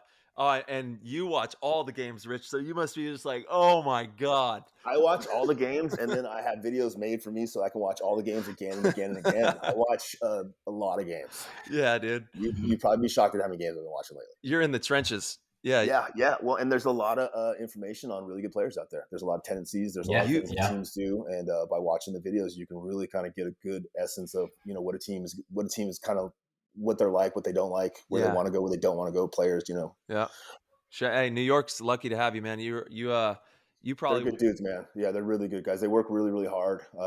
Obviously, they've got a lot of challenges. Like everybody has challenges, right? Every team out here is struggling with the similar things, just in different degrees, right? Like same problems, just better execution. Mm-hmm. What exactly is your role with them, Rich? I know you go out and help them with practices, but at the event, obviously, you're tied up with GoSports. How? So I do the layout weekends with them. I've done 3 just regular weekends, like fundamental weekends, and then at the events every night I have a meeting with them, go through the team with them, and go through kind of what we're kind of working on as a team, but also what we're trying to accomplish for that next goal. Work with the coaches, work with the game plans, and kind of put everything together. And then the next night, go through and have the meeting again with the game plans and evaluate what we did. Interesting. I mean, it's night and day since you started working with them this season, how they performed, obviously. Like Philly they were tough. And you got to think that a lot of some of the culture that you brought. Yeah. It's unbelievable how successful they've been with no fundamentals. Like they're just a talented group of people that are very determined to do well, but have never had anybody just working with them on just the basic fundamental stuff like this stuff, Tyler, that we used to just, on the spools. Oh man. Yeah. Like just taking them to the spool drill and doing that with them. Like within 2 practices, I was like, oh wow, these guys are significantly better at this. And every time I go out there, they're a little bit better. So you learn quick because your hands fall off. You get bloody. Yeah, you start getting bloody. You learn fast. That same thing they did. They're like, are these bunkers too close? I'm like, no, it's 21 feet. 20, are you sure they're not too close? 20 feet. I'm like, yeah, it's right where they're supposed to be. I'm like, do you guys want to go chrono? Yeah, we should go chrono. I'm like, okay, yeah, go ahead, chrono. And they're like, how long are we going to do this? And I was like, I'll let you guys know. Let you know. We'll see how it goes. Exactly. Oh man. Yeah. Everybody was like, for sure at the spool drill when I was younger, passing the chrono or making sure we hit the chrono. We're like, all right, I got you. And then you'd see a couple guys. It's already going to hurt. A couple guys slide by. You're like, oh boy, here we go. Here we go. And so it begins. Yeah. Yep. Those kind of drills, though, they toughen you up, man. I'm so thankful for the old guard that I got to play with on the Ironmen, because they did things that nowadays you just don't see it on teams, and kids would cry and be pissed and parents would hate it, but it made us, it absolutely made us. It's not a sport for soft, sensitive people. I mean, I guess if you're a soft, sensitive person, you can be successful, but it's going to be really, really hard. It's what we do is really hard physically, mentally, the whole 9 yards, man. Going out on a cold morning, getting shot in the hand, and your hand is bleeding, and being like, all right, well, I got to go out there and get shot in the hand again because I'm not as good as everybody else, and it sucks, and I'm going to keep doing it until I get good. That's a rare breed, man. Yeah, jeez. It's heavy duty. And you had the Ironman, I remember seeing you guys, the early Ironman guys, all just like, oh God, the spool drill. Oh, they hate it. We did the catfish drill and made Catfish throw his gun. Yeah. What's that drill? I've heard of the spool drill. It's basically just race to the 50. When you get the 50, you just contain the 50 at the snake. And then when you get shot, you just go to the back and you work from the back to the insert to the snake and push your way up. But Catfish was one of those passive snake guys where he'd really like to go to the snake as long as no one was shooting at him. He would like to crawl down the snake as long as no one was in the snake or shooting at him. And I was like, hey man, if you're going to be the snake guy, you got to be a little more aggressive. So I'm going to design a drill to make you a little more aggressive. And after about 3 runs of getting shot, he just fucking tossed his gun. I can still see it just sticking in the mud barrel. Yeah. And so every drill after, I was like, Catfish drill, let's go. Catfish drill. There we go. Yep. Explain that drill for the listeners. It sounds interesting. You would start off with one guy in the back and one guy in the insert bunker. And then as the guy from the insert bunker would jump into the snake and crawl forward, the back guy would fill the insert spot. And then a third guy would come off the tape into the back. And then if you get shot, you just rotate to the back. And as soon as there's a bunker in front of you open, you've got to take that bunker.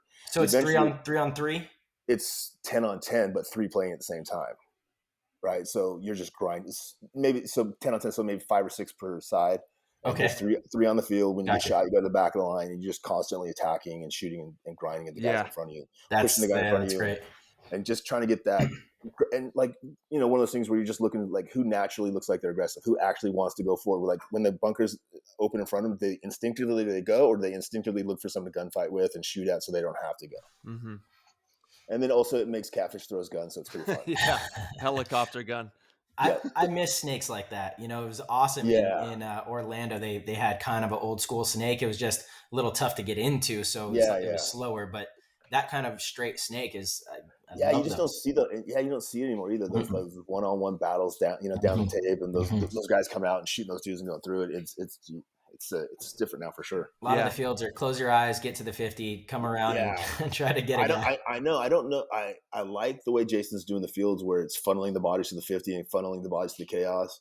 But again, it makes it a little bit easier, right? Like for me, I don't feel like myself or Harris Hussein should be able to take a snake, right? For me, you should have to be a small, fast guy to take a snake. But on the other hand, I like the fact that it creates the chaos against the blood of the tape. So it's good and bad, I guess. Yeah.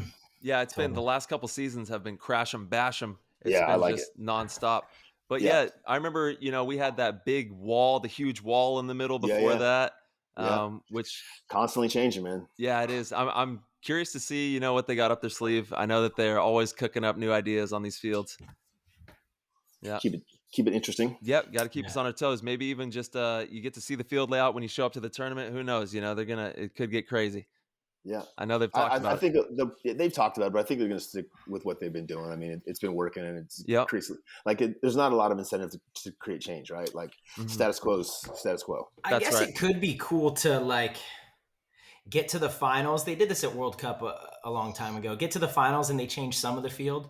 Yeah, you know, like to where 75% of the field is still the same, and then just a few things that change the dynamic of it a bit. I mean, to me, I don't want those. I want that finals game to be as good as possible, and I do want you to work on that all weekend long. I just don't want you to work on it for 3 or 4 weeks, so that by the time you get there, it's so boring and predictable that's not as entertaining as it could be. Yeah, there's definitely a fine balance there that we're still working on as a game. That and it's constantly evolved, man. I've done every single fucking format you could possibly imagine. I played where they put like drapes down the middle of the field and change all the bunkers at 40. You can't go past the 40, you can't go past the 30. You name it. You know what I honestly think it is? I'm pretty confident that I do have the answer, but it's not quite feasible. Mm-hmm. Oh, well, I actually think we might be on the same page with this one. That's perfect for paint. Yeah, exactly. The fields just need to go back to being bigger. If the fields were bigger, if it was a little bit longer and narrower, more like a 7-man, that's my whole thing with X ball that I've always complained. I was like, listen, man, with a short, wide field, you automatically lose 2 guys if you go outside based on the layout. 100%. And too many. But I think X ball does that because they want you to shoot a couple guys off helps that schedule, man. Helps grind those teams out. It does for sure. But I seriously think, like, from a filming perspective too, I think if the fields were a little longer, maybe even a few more bunkers, you would see those big dynamic moves again. And you get those back and forth points, right? When you get 5 guys out alive on both sides, you get those, this guy loses 1, those guys lose 2, now that guy loses 1. You get those kind of back and forth matches, which to me are really kind of fun to watch. When a team shoots 2 guys out of the break, contains the side, pushes down and smashes the last 3 eyes, like, it's not, to me, like, once the breakout is done, 90% of those points have already won, are going to be won by the guys who shot 2. So it's really a points over. You're just talking about nonsense. I want to know what you think about like league issued microphones. Like, say, like in football, you can hear a player that way. Because as a viewer, I think the communication is one of the most important things we can give the viewer, Yeah, it would be amazing. I think so. For me, like, I know people don't want cheating and all that kind of stuff to go on, but I think if it's league issued and there's some way that we can get a mic on some players, I think it would be pretty cool. Yeah, I think it'd be really cool too. I don't know about the cussing, like, yeah. So I mean, but you'd have to be mindful. There could be a penalty though, swearing. Or it already is. Or you just give it to someone who's responsible enough not to cuss. Yeah. They're playing out there, but I think it'd be good. I think it'd be really insightful for the other players. I don't know about doing it maybe in a finals game, but I think throughout the event for sure. Yeah, because I think it would really help. Like, I try to explain to people when I'm doing clinics and coaching, like, the communication on the high level teams, just the small communication, not just during the point, but walking off after the point, walking on during the point. Like, there's so many of those little communications that all the top guys have, that it's like once you get down to the 7th or 8th level team, like that, it just stops. Those dudes just put their heads down and walk out, put their heads down and walk back in. And it's like there's none of that conversation. Yeah. The one of the coolest things that GoSports has done is the sound FX. You know about that, Rich? No. I don't know if they've done it this year, but they did it for World Cup. They take some of the matches and they remove all of the commentary, and it's all just on-field audio. Oh, it's really amazing. Cool. It's amazing. You can hear everything. It's really, really, really insightful. I'll check that out. I need Rich's commentary though. That's a problem for me. It's a problem for me right there. It's a problem. But we can marry those ideas, right? Yeah, that'd be cool. And this is essentially like, we're not. We're talking about marriage here. We're not married to any of these things. It's just kind of fun to think about, all these different ideas, concepts. Yeah, absolutely. Yeah, there's definitely no right answer, right? No. I mean, it's constantly evolving. We all want the same thing. We want our sport to be, as pure and as good as it can possibly be, and that's watched and viewed by as many as possible.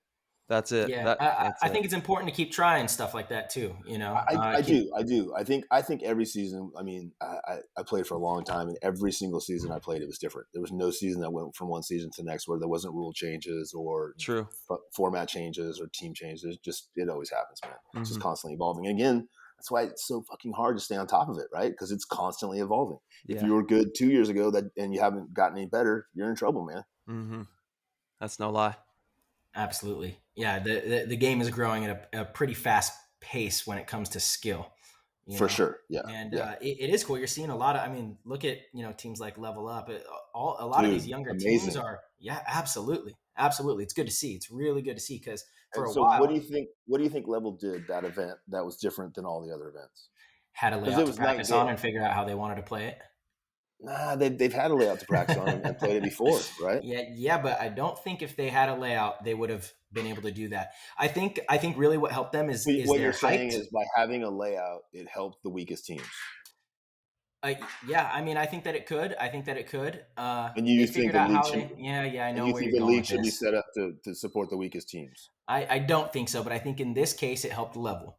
So it's like you're contrarian to your earlier point. Yeah, I know where you're going with that. I get it. I know where you're going with that. I think really slowly, so I'm just trying to pay attention. I know where you're going with that. And what I had said earlier is I think that the higher level players are going to figure things out better than a less experienced player. I absolutely do. But it's going to give a less experienced player the ability to figure some stuff out. And every now and then you will see that. Like Level figured out that with their height, they can go into that brick and they can pretty much shoot anyone that comes into the snake. Nobody's going to be able to come around the snake or crawl through there. I don't know that they would have been able to figure something like that out just showing up to the event. Could be wrong, Yeah, but they could see someone else do it and copy it. Yeah. But with, I see no one was really doing that at that event. They were kind of the only ones that were like committed to doing that with their really tall guy. That was a third guy, third guy. Yep. Yeah. And you see that with the inexperienced teams because Level has done this before. Actually, it's not the first time they've done it. Certain fields will just play to a team's strengths. And that's like the first sign. That's like the first sign of a team that could be good is they'll have maybe one good event a year. And it's like, okay, there's something there, but they don't have the ability to adapt on fields that aren't good for them. You know? I think going back to what you said earlier, they just went out and executed how to play that field, and that won 70% of points for them. They went out and played it, just the way they should play the field. Just two guys in the snake, one guy blocking the snake, one guy locking the Dorito side down from that can, and one guy attacking the Dorito. That was the breakout. That was the winning format, and they executed it really well. 70% of the points. Yeah, you got to crack the codes on the formula. That's really, and if you can, also we want to take it back to artists. You know what the best artists in the world did? They stole from each other. They stole each other's styles and made it better. And that's right. Yeah, flipped it and reversed it. And they flipped it and reversed it. That's what all these world famous artists. Yeah. And man, I as a coach, I say the same thing all the time. Like, listen, man, if you're struggling, if you can't figure something out, go find someone that's really good at your same position and watch what they're doing, right? And then whatever they're doing that's working, just take that little bit and add it to what you're doing that's not working. That's easy shit, right? Yeah. And I think that I see it from both ways because it does, having time on something does give me those intricacies that you're talking about, Rich, but also I really appreciate a player who can just look at something or not look at it and just hop out there. And like the old school kind of mentality, where almost like Woods Ball, the Woods Ball 10-man old pro days, man, you had an idea, but it was like, okay, you got thicket here, thicket there. We got to maneuver this and just kind of make things up as we go. So yeah, I do want to react. Yeah. I want to see, a little bit of a cohesion on that as we move into the future. I think that'd be pretty cool. Yeah, I think in the old school days too, you guys were going to fields where it was the same hyperball field, like you guys played the same, am I wrong? Like, so you kind of knew what you were going to get into when you went to a certain event. No, like there was the first year of the zipper, we hadn't played the zipper before. The first year of the X with the tree, we hadn't played. They added a field like every year, and at World Cup, nobody had played the field. So yeah, it was usually different. Yeah. My first tournament was the 10-man World Cup 02 with the golf carts where Psalm was in the woods. So, yeah, that was good times. I was running around. I actually got run over by a golf cart out there. I think Todd got kicked out of that event from golf carts. Yeah. On the that was list. When he got banned. I think that's when he got banned. 2002. That was the beginning of the end. Yeah, those golf carts, man, they were taking people out. Yeah, it was good times. But 10-man at that time, it was crazy because I think there was like 7 or 8 fields, and there were huge 10-man fields. Yeah, you would have to go walk them on and try and be like, okay, we got somewhat of a game plan here, somewhat of a game plan here. Yeah, and then back then, every year they would have different bunkers. Like they would have like a fish bunker. Right? Yeah, it was a PMI field, and you're like, how the fuck do you play a fish? Like, there was only, because it's like that, right? Yeah. So like, you can play this little section right here. Like, nah, actually, you can't play the bunker at all. He's just taking up space. Yep. I know. I kind of miss those crazy fields. Dude, I miss those. Remember the huge, like the 50-foot spiders, the 40-foot spiders in the middle? You're like, it's like a building in the middle of the field. Like, what the hell are the big, huge JT pyramid? Well, in Europe too, the European fields. Yeah. Oh man, those are fun. Those were timeless. The big M's, those were fun. I like those. Yeah. or even worse, the ones with the fingers in the middle, so you can shoot through it. Man, I miss going to Europe. It's hopefully we can get back out there. Man. Yeah, they should at least do like a 3-team exhibition or a 4-team exhibition where the pro guys can just go over, have a good time, smash on each other, keep sharp, and enjoy themselves. Because honestly, that was probably, I mean, next to getting paid, that was the best part of playing paintball, was going to Europe or going, having those trips. Absolutely. Yeah. I mean, some people live their whole lives and never are able to. So many people have a trip like that. People. Yeah, that's one of the things, man. If you play paintball, you get a chance to travel. If you get a chance to play Asia, South America, Europe, get over there and play, man. Yeah, immediately play some paintball out there. If not sooner. Yeah, for sure. Yesterday. So Rich, with your paintball career, when did you stop playing pro? I'm not really sure. Like 5-6 years ago, I think. Yeah, it wasn't last event I won was with Infamous in England like 7 years ago. I probably stopped like a year or two after that. Yeah. Oh, and that's right. I remember Nicky Cuba was on that team, right? Thomas, I think. Yep. Legendary. Yeah. Damn, 7 years ago. Yeah, time flies. Long time. Yeah, no shit. Huh? It's like a long time, but it seems like it was just not that long ago. Yeah. When did you start playing? Like, when was your first year playing? I don't know, man. Probably 91, 90, 89, 80, somewhere between 89 and 91. You got to be kidding me. Are you serious?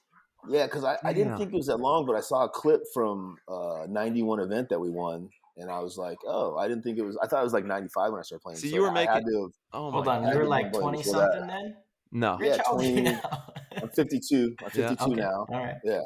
Dude, stud, looking good. Let's go, baby. He's got the Spartan shirt on. He's still. I know you. That's the wifey. Yeah. That's the wifey. She crushes it in those. Yeah. She was Tahoe a couple weekends ago, and she's got another race coming up pretty soon. Yep, she's a dominator. Shout out to Lucretia. She absolutely dominates. She used to do paintball stuff. She used to do photography for paintball. Yeah. That's how we met. Yep. She's a gem, man. You lucked out. Yeah, she's amazing. I did. Very lucky. Very fortunate. Yeah.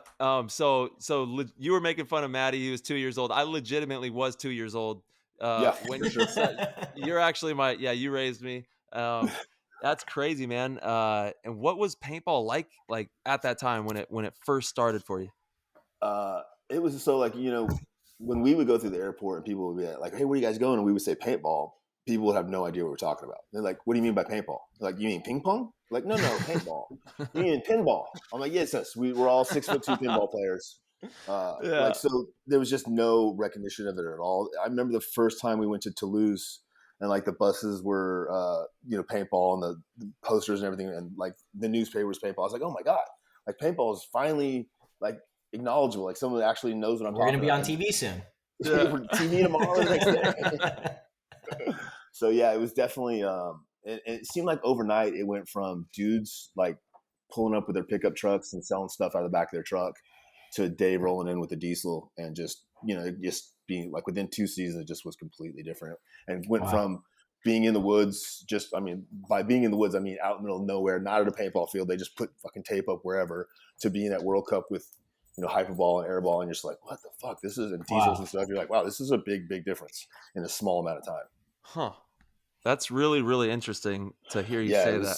It was very, very different for sure. And it was all men, right? Like there was no women and there was no kids, right? Like, so when you went to the paintball field, it was a rougher environment than probably it is now. Like the first tournament I got to start. It was probably a little rougher. Probably. We were in Felton for a tournament. We were going to play a tournament the next day. And a guy grabbed the chick's purse out in Santa Cruz out front. So we grabbed the guy, put a smack on him, and called the sheriff. Sheriff came in, and then 2 of the guys had warrants. So I got to start because I was the 7th or 8th guy. And oh my gosh, gosh, the 5th guy. But that's the way paintball was back then, right? It was mostly thugs and kind of rough around the edges kind of people. Whoa, interesting. Yeah, it's it's crazy to think that in 30, 40 years, what the game has done, and no wonder, after being in the game for so long and seeing the progression, of course you're like, well, what's the next frontier? What's the next frontier from here? With those huge leaps and bounds that it made in such a short time, what do you think the next frontier is for paintball? I think I don't know what the next frontier is for paintball. One of the things I want to do for paintball is to try to like, I wouldn't say legitimize it, but like so we've all played a lot of other sports, and a lot of other sports, they have a certain way they do things, right? They have a certain way that they practice. They have a certain way that they pick up players. They have a certain way that they do everything that they do to make a successful program. Mm-hmm. And I think now for paintball, everybody does a different style, but nobody has like a actual system, right? Like, if we want to break down a field, this is the set of drills that we do to break down a field. Or, hey, if we did well in an event, after the event, we want to do this. If we did bad in an event, after an event, we want to do this because that's the best thing for the team. Like, I don't think anyone's really gone through it. So I want to go through and just do a whole kind of process for paintball the way like all the other sports have it, so that you can kind of look at it. And if you're coming into it from the outside perspective, you can kind of look at it and be like, oh, this is, one of the ways that you can be successful in our sport, because it's tough to do what we do. Yeah, man. Yeah, that's no lie. And you're right. There's no system that's set in place like that at the moment. And there's stuff like that I think that we should all do that we don't do, and I want to see if it works, if it's more successful than we were in the past. Interesting. Like what? So like I feel like when you play an event, you learn a lot from a field layout, and I feel like there's big fundamental lessons that we can learn. And I learned that from that layout that we had in Vegas a couple years ago when the Ironman won. Mm-hmm. kind of unexpectedly. Mm-hmm. And it was a very, very technical field, very tricky field. And I learned a lot of things from those fields. And what I would want my team to do after we played an event like that, whether we won or lost the event, is I would want to go the next weekend, set that same field up, and really go over all the fundamentals that we learned. Like, hey, what did we learn this weekend? Like, well, hey, we didn't shoot this guy and everybody else could shoot this guy, so let's work on that shot. Or, hey, when we shot this guy, we dropped our containment, so how do we contain this better? Or, hey, everyone else used this bunker to stop these guys. We couldn't use this bunker successfully to stop this guy. Let's do some drills so that we can kind of learn that. And then take a few weekends off or do whatever, and then go learn what you have to for the next field. But I feel like we all kind of give up on what we could learn from the past field. I like that a lot, because you're right, Rich. We do give up on the last field. We might say we let X amount of people fill out after getting that first kill, so we need to put focus on that at the next practice. We absolutely do have those kind of systems in place, but to actually put that field back up and accomplish the very thing that you weren't able to do the weekend before probably resonates a little bit better and gets stored in there. We always afterwards say why we didn't win, right? We say we didn't win because of this. We say we didn't win because of that. But saying it and going out and kind of doing the repetitions over and over to reinforce the positive side of it is probably better for us, right? Yeah, I like that. I do like that a lot, actually. Because I've told that to probably 5 or 6 different teams. Like, hey, I have an idea. You guys should try this. And nobody would do it. And I kept talking. We finally had a good idea too. It's great. Yeah. And I was so happy. I called my mom. She was excited. I mean, it was a big deal because we all knew it was going to happen sooner or later, and it finally did. Yeah. So and so I have a bunch of ideas like that banging around in my head that I've been sharing with other people, and no one's doing it. So I want to see if I can kind of put it all together. I like that. Yeah, that's awesome, Rich. You're working on like your own kind of program, or? Yeah, just working on kind of outlining it right now. Awesome.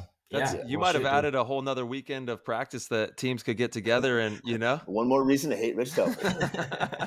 Well, we won't be practicing before the event now, because we're not going to have layouts. Obviously. So that'll be your opportunity to practice layouts. Exactly. Afterwards. After you won or lost on it. Yeah.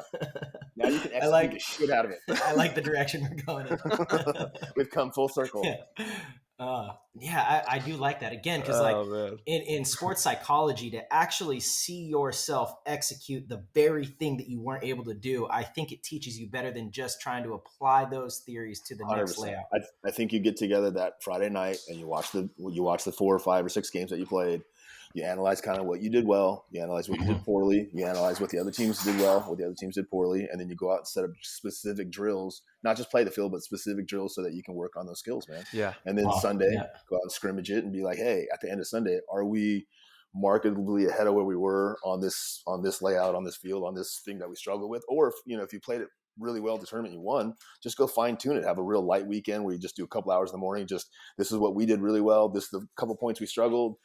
And just finish it out and learn what you can learn, right? I like that. You got one, Rich. Look at that. Finally, I'm gonna write that one down. Yeah, I'm gonna add to it. We got a timestamp. We're about an hour 40. Yeah. We'll save it. Don't worry. If I live until 100, I'll probably have another one. Yeah. one every 50 years is my goal. But I'm super consistent. You are. Yeah, that's all we could ask for. Yeah. And I don't know if you know this, but you're a star. You are a star in PTG world. You have more questions. You have more questions for you than I think we've had for any guest that we've ever had on the show. That's amazing. Thanks, guys. I appreciate that. People have been really excited to have Rich Telford on the show. Very cool. Thank you, guys. I really appreciate it. Oh, dude, I'm just as excited. I like my paintball people. Yep, we got the PTG. I do, but before we get into that stuff, though, I want to dive back into the excessive story, because that's again, it was so cool to have Thomas on the show, because the excessive story is massive. It really is, and what that team accomplished.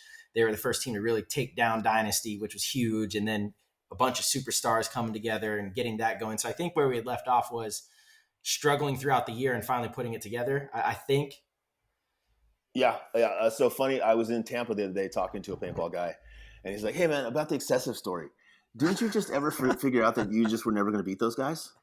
And I was like, "Yeah, no, we beat them a few times. We did okay." He's like, "Yeah, but I mean, didn't you just get it? Like you just weren't going to beat them." I was like, "Yeah, we got it. Thanks, man. Really appreciate your support." So it took honestly, it took us going to Europe and winning in Europe, and just to take the pressure off the guys. Yeah. And it was expensive, but it was well worth it. And going over there, and we went over there and sucked the first event too. We played Bitburg. It was horrible. It was freezing. The bunkers were frozen. Oh yeah. We just missed the top 4, but gave us a little bit of sense of hope. But then our third event, because we had been in Europe, we were feeling a little bit more confident. We did a little bit better. And then I think our 4th event in Europe, we actually made the top 4, and then started gelling, started doing better. You actually saved my life in Germany one time. I saved your passport in Germany one time for sure. Yeah. Oh my God. Yeah. You forever have MVP on your got you, buddy. Motown strong. Stamp. Oh, Motown strong. Yes, sir. Yeah. So Excessive was that was a powerhouse team that you guys built. Can you kind of walk us through, some of those missions that you had ahead of you? With that whole saga? It was a big challenge, right?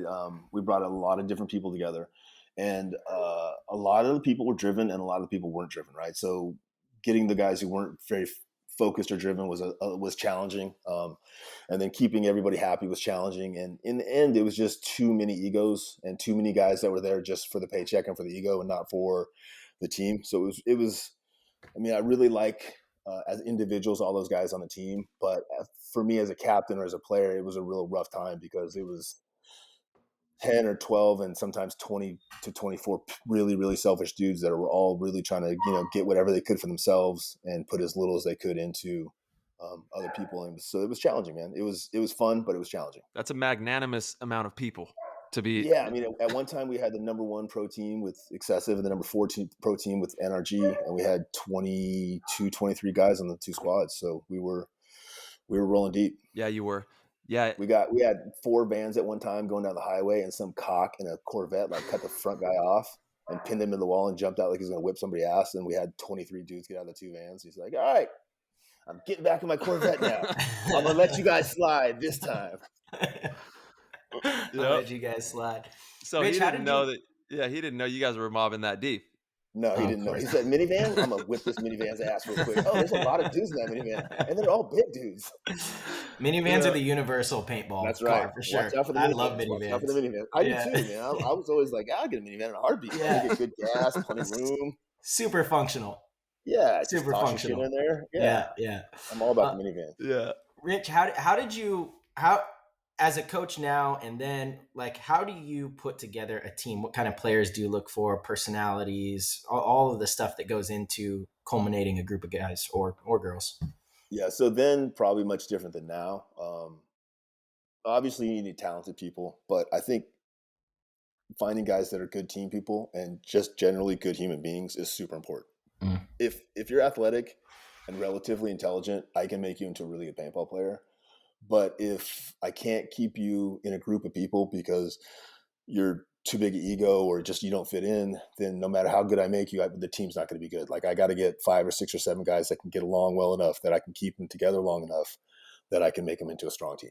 So to me, I'm really looking for guys that are, talented but not selfish, and talented but not only focused on themselves, right? Like, what can I do to help the next guy? What can I do for the team first? And that's one thing we really preach on the New York Extreme program is when you're making your decisions, always make your decisions on what's best for the team first. Yeah. So, whenever like, hey, Rich, what do you think about this? And I'm like, okay, well, is that what's best for the team? If the answer is yes, then fuck, I'm all for it. If the answer is no, then I'm not for it.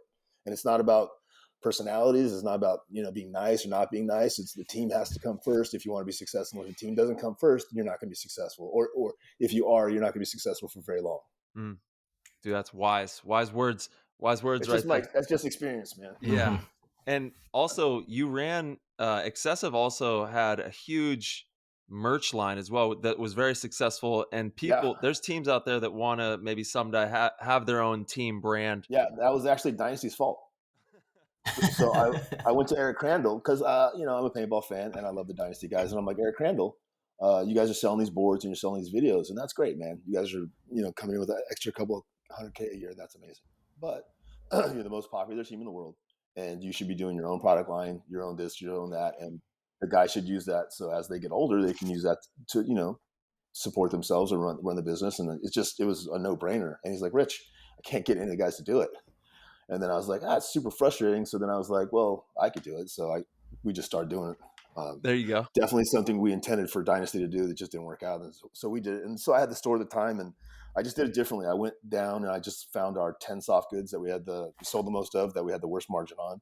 Found the 10 hard parts that we had the worst margin on, that we sold the most of, and I just knocked them off. And I gave everybody 100 points instead of like the 40 points. So we sold a lot of shit. Yeah. Yeah. And what are some of the hurdles of getting that done? Obviously, the manufacturing is a whole deal, but there's no hurdles, right? Yeah, no hurdles. No. Yeah. I mean, we're successful people, right? Anything we do, we're going to be successful at. So if you want to get it done, get it done. That's it. We made our first pair of pants in LA for $26. We got them knocked off in Mexico for $28.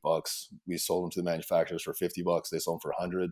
Everybody made good money. We all made good margins. And it probably took us about 6 weeks to do for, like our first product. So it's not that big a deal. Yeah. It didn't cost very much money. If you want to do it, do it. I think Infamous right now is doing an amazing job. Yeah, they are. The Infamous coffee thing to me is, I can't say enough about it, because it's the one product that I've seen come from a paintball product that could possibly cross over and become mainstream. Like everybody could start liking that coffee for whatever reason. Yeah. And if so, that would probably bring more attraction to our sport than a lot of the stuff that we've done in the past. So I'm a huge fan. I hope more people do that kind of thing. I think all the teams out there, I love what Dynasty's doing. I love what Infamous is doing. The market has changed, right? The big manufacturers aren't taking care of the teams anymore.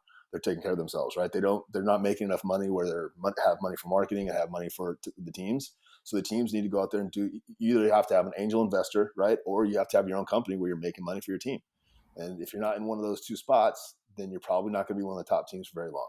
So, and if you're not one of the top teams and you want to be, then you kind of got to put yourself in one of those two positions. Don't forget to buy HK and DLX. Field One Force. Well said. Well said. And watch us on GoSports. Thank you. Yeah. Definitely watch us on GoSports at the NXL events. Yep, absolutely. Yeah, good old GoSports, man. I can't wait to get back out there. It's always... I really like those guys. It's a really, really good group of guys. And I don't think anybody knows how hard those dudes work. Yeah. Like they work 18-hour days, like 4, Spread 5, 6. thin. When I'm done at that event, I go home for 3 or 4 days and I'm just wiped out, man. Because you're only sleeping 4, 5, 6 hours a night if you're lucky, and you're just going hard all day. Yeah. Oh, you got to stop partying all night. Yeah, that's definitely it. That's definitely it. Dude, I message Maddie sometimes, late. I mean, it's like 8:30 sometimes. And he's like, I'm just leaving the field, Yeah. So the New York guys are always giving me a hard time because they wait to do the meeting until I leave the field. And they leave the field when the match is over. And then it gets dark at like 6. Yeah. So at like 8, we're out there and it's dark. And like, dude, when are you going to come to the meeting? I'm like, when I leave the field. They're like, you're not still at the field, dude. I'm like, yeah, man, we're still at the field. There's a lot of shit to do out here. Yeah. You guys wear a lot of hats. You're not just, the commentators or, the whole crew is spread very thin. You guys do an excellent job given that. Thank you very much. Yeah. Darren and those guys do an amazing job. That's Darren, Art, those guys at GoSports do a really good job. Mm-hmm. Yeah. We're lucky to have the capability to even see these things on our phone, man. For sure. I agree, man. Yeah. Rich, how do you feel about stats? So I have mixed emotions about stats. If stats were accurate, I would be a huge fan of stats. So they did stats when I was still playing, And we had a really bad match. When I went back and watched the match, all I could tell was the commentation from Matt and from Todd. And I was, it was a lot of 4-on-1s and 5-on-1s where I would shoot 2 or 3 guys and then get smashed. And they were like, oh, Rich shot another guy, Rich shot another guy. At the end of the game, I had no kills. So I wasn't a huge fan of stats at that point. Yeah. And then when I would see other matches and see other stats, and I was like, I just don't feel so. If the stats were accurate, man, I would love stats. Like, to me, 5 different colors of paint, whatever you got to do, right? So that it's accurate, so you actually know what's going on out there. But if you have some kid that likes some other dude, or some dude that's just not doing his job or whatever, all of a sudden the numbers are Yeah, I like it because it's a focal point. It's frustrating to me that's not very accurate. Totally. I'm so conflicted because I know you have to have stats in sports. It's what makes people interested. I watch basketball games because I want to see if my favorite player is going to get a triple-double, if he's going to score 30 points. You want to see if Patrick Mahomes is going to throw for 500 yards and 5 touchdowns. And you want to see if you can do anything similar to what those guys are doing when you play, right? Right, You're like, hey, exactly. can I go shoot 4 dudes in a game, 5 games in a row? Like, what's the bar in paintball? Is it 20 kills in a match? Is that like, dropping a 50-pointer in one night? Is that the best? But you're right. When it's not accurate, it's like, this is the story that's being painted, and it kind of stinks. But still, I feel like you have to start somewhere. And as long as we can continuously try to, make that better and improve. I would rather have it and not have it not be perfect than not have it at all. Yeah, same. I think it hasn't been bad from what I can tell in the recent past, at least. So you've been doing pretty well in the stat skill. Is that what you're saying? It seems pretty accurate to me. I noticed I'm up there a lot, so I don't think that there's anything wrong with it at all. Yeah, but I made sure I have my own GoSports guys. Right, hey, give me, obviously. Yeah, nice. Yeah, you got to make sure that you call the kill. You call and you point. Yeah, you yell it out. Exactly. That's my kill. That's my kill. It's super important to engage the referee too and make sure referee's pulling your guy for you and giving you the thumbs up afterwards. Marcel, you got him. You got him. At the last event, I'm just watching Alex, and anytime he shot somebody, I'm like, hey, kill the back left, kill the snake. They didn't have stats at the last one, unfortunately. No, you got to let them know. Yeah. I did learn how to play paintball for fun just recently. It took me 5 years. I was playing down in Mexico with my friends, one of the ICPLs, and I was MFing my friend, just flipping out. Because I was like, hey, man, when you get to the right tape, just tell me if the flag is up or the flag is down so that I know how to play accordingly. And after 5 points of asking him nicely, he wouldn't tell me. So I was flipping out and screaming at him. And it just hit me. I'm like, man, we're in Mexico playing 5-man in the jungle for fun. And I'm screaming at my friend. So right then I was like, I'm going to learn how to play paintball just to have fun and not like be super intensive. And it took me 5 years, man. I just played that 7-man at Corey's event like 4 or 5 months ago. I went up with the old Ironman guys and Chris Lasoya and a couple of guys. And I was like, yeah, I'm going to play, but I'm just going to play for fun. I'm just going to relax. If you guys start screaming at people, motherfucking people, I'm out of here. And it was really, really nice to be able to go play an event and just, have a good time and enjoy myself. We didn't do very well. We, won some games, but we didn't win the event. And just actually have a good time and not flip out. I was pretty proud of myself. It's not always about, when you're having fun playing paintball, it's not always about the win. It's about the chemistry and having a good time out there. Yeah, the experience, right? Like, especially in an event like that, just to have fun. It was great.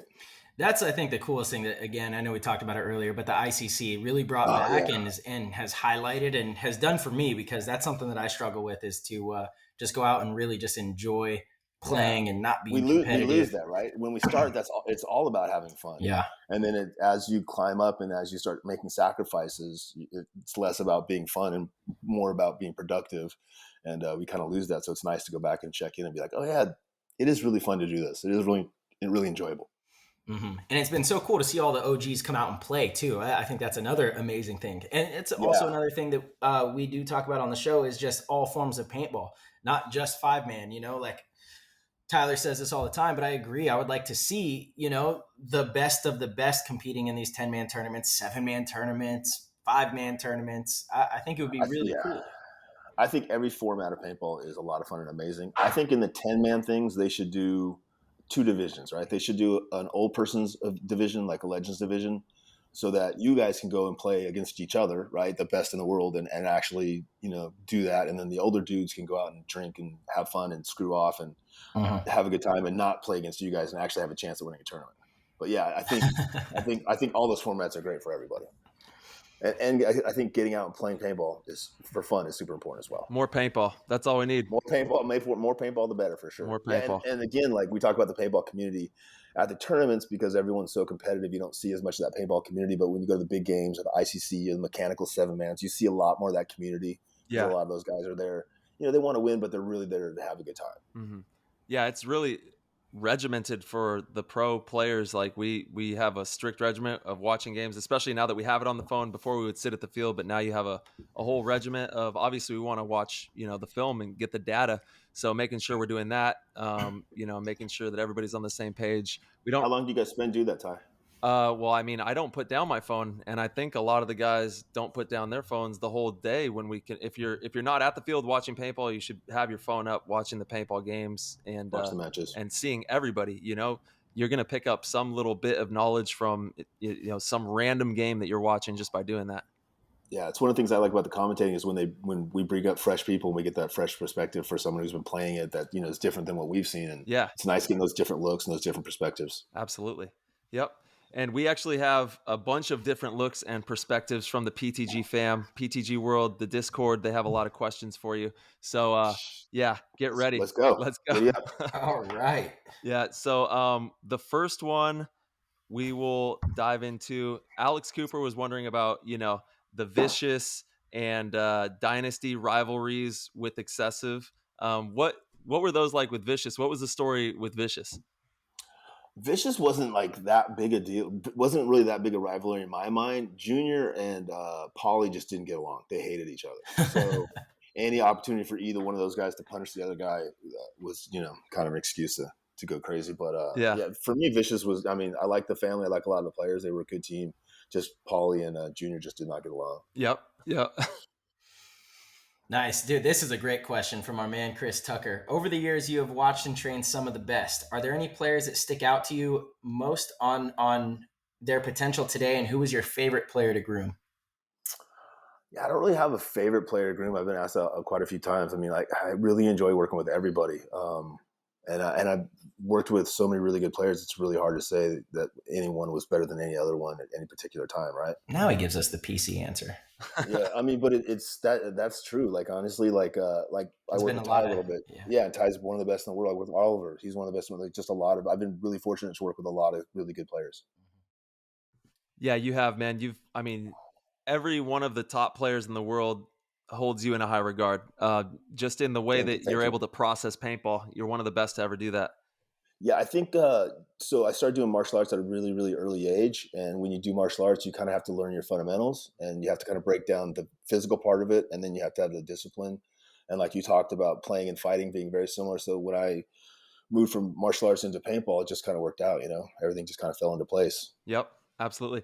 Did It Hurt was wondering about your opinion on the old school and new school. I think we kind of went over that. No, I want to say my opinion because it's changed. Okay. And let me get both of you guys to weigh in because my opinion has changed. All right. Do you think, I don't know if Marcelo can answer this question or not. Do you think the dynasty of the past, when they had absolute all their killers and everybody was young and fresh, do you think they were as good as the new dynasty team now? Do you mean like if we legitimately played each other now? I mean, obviously it can't be perfect, right? So I guess if Ryan back then played Ryan now, if Alex played Alex, Dynasty now would crush them. Okay. Yeah, okay. I don't think it's even close. I think the game has just evolved. I think I was right. I don't think you could answer Ty.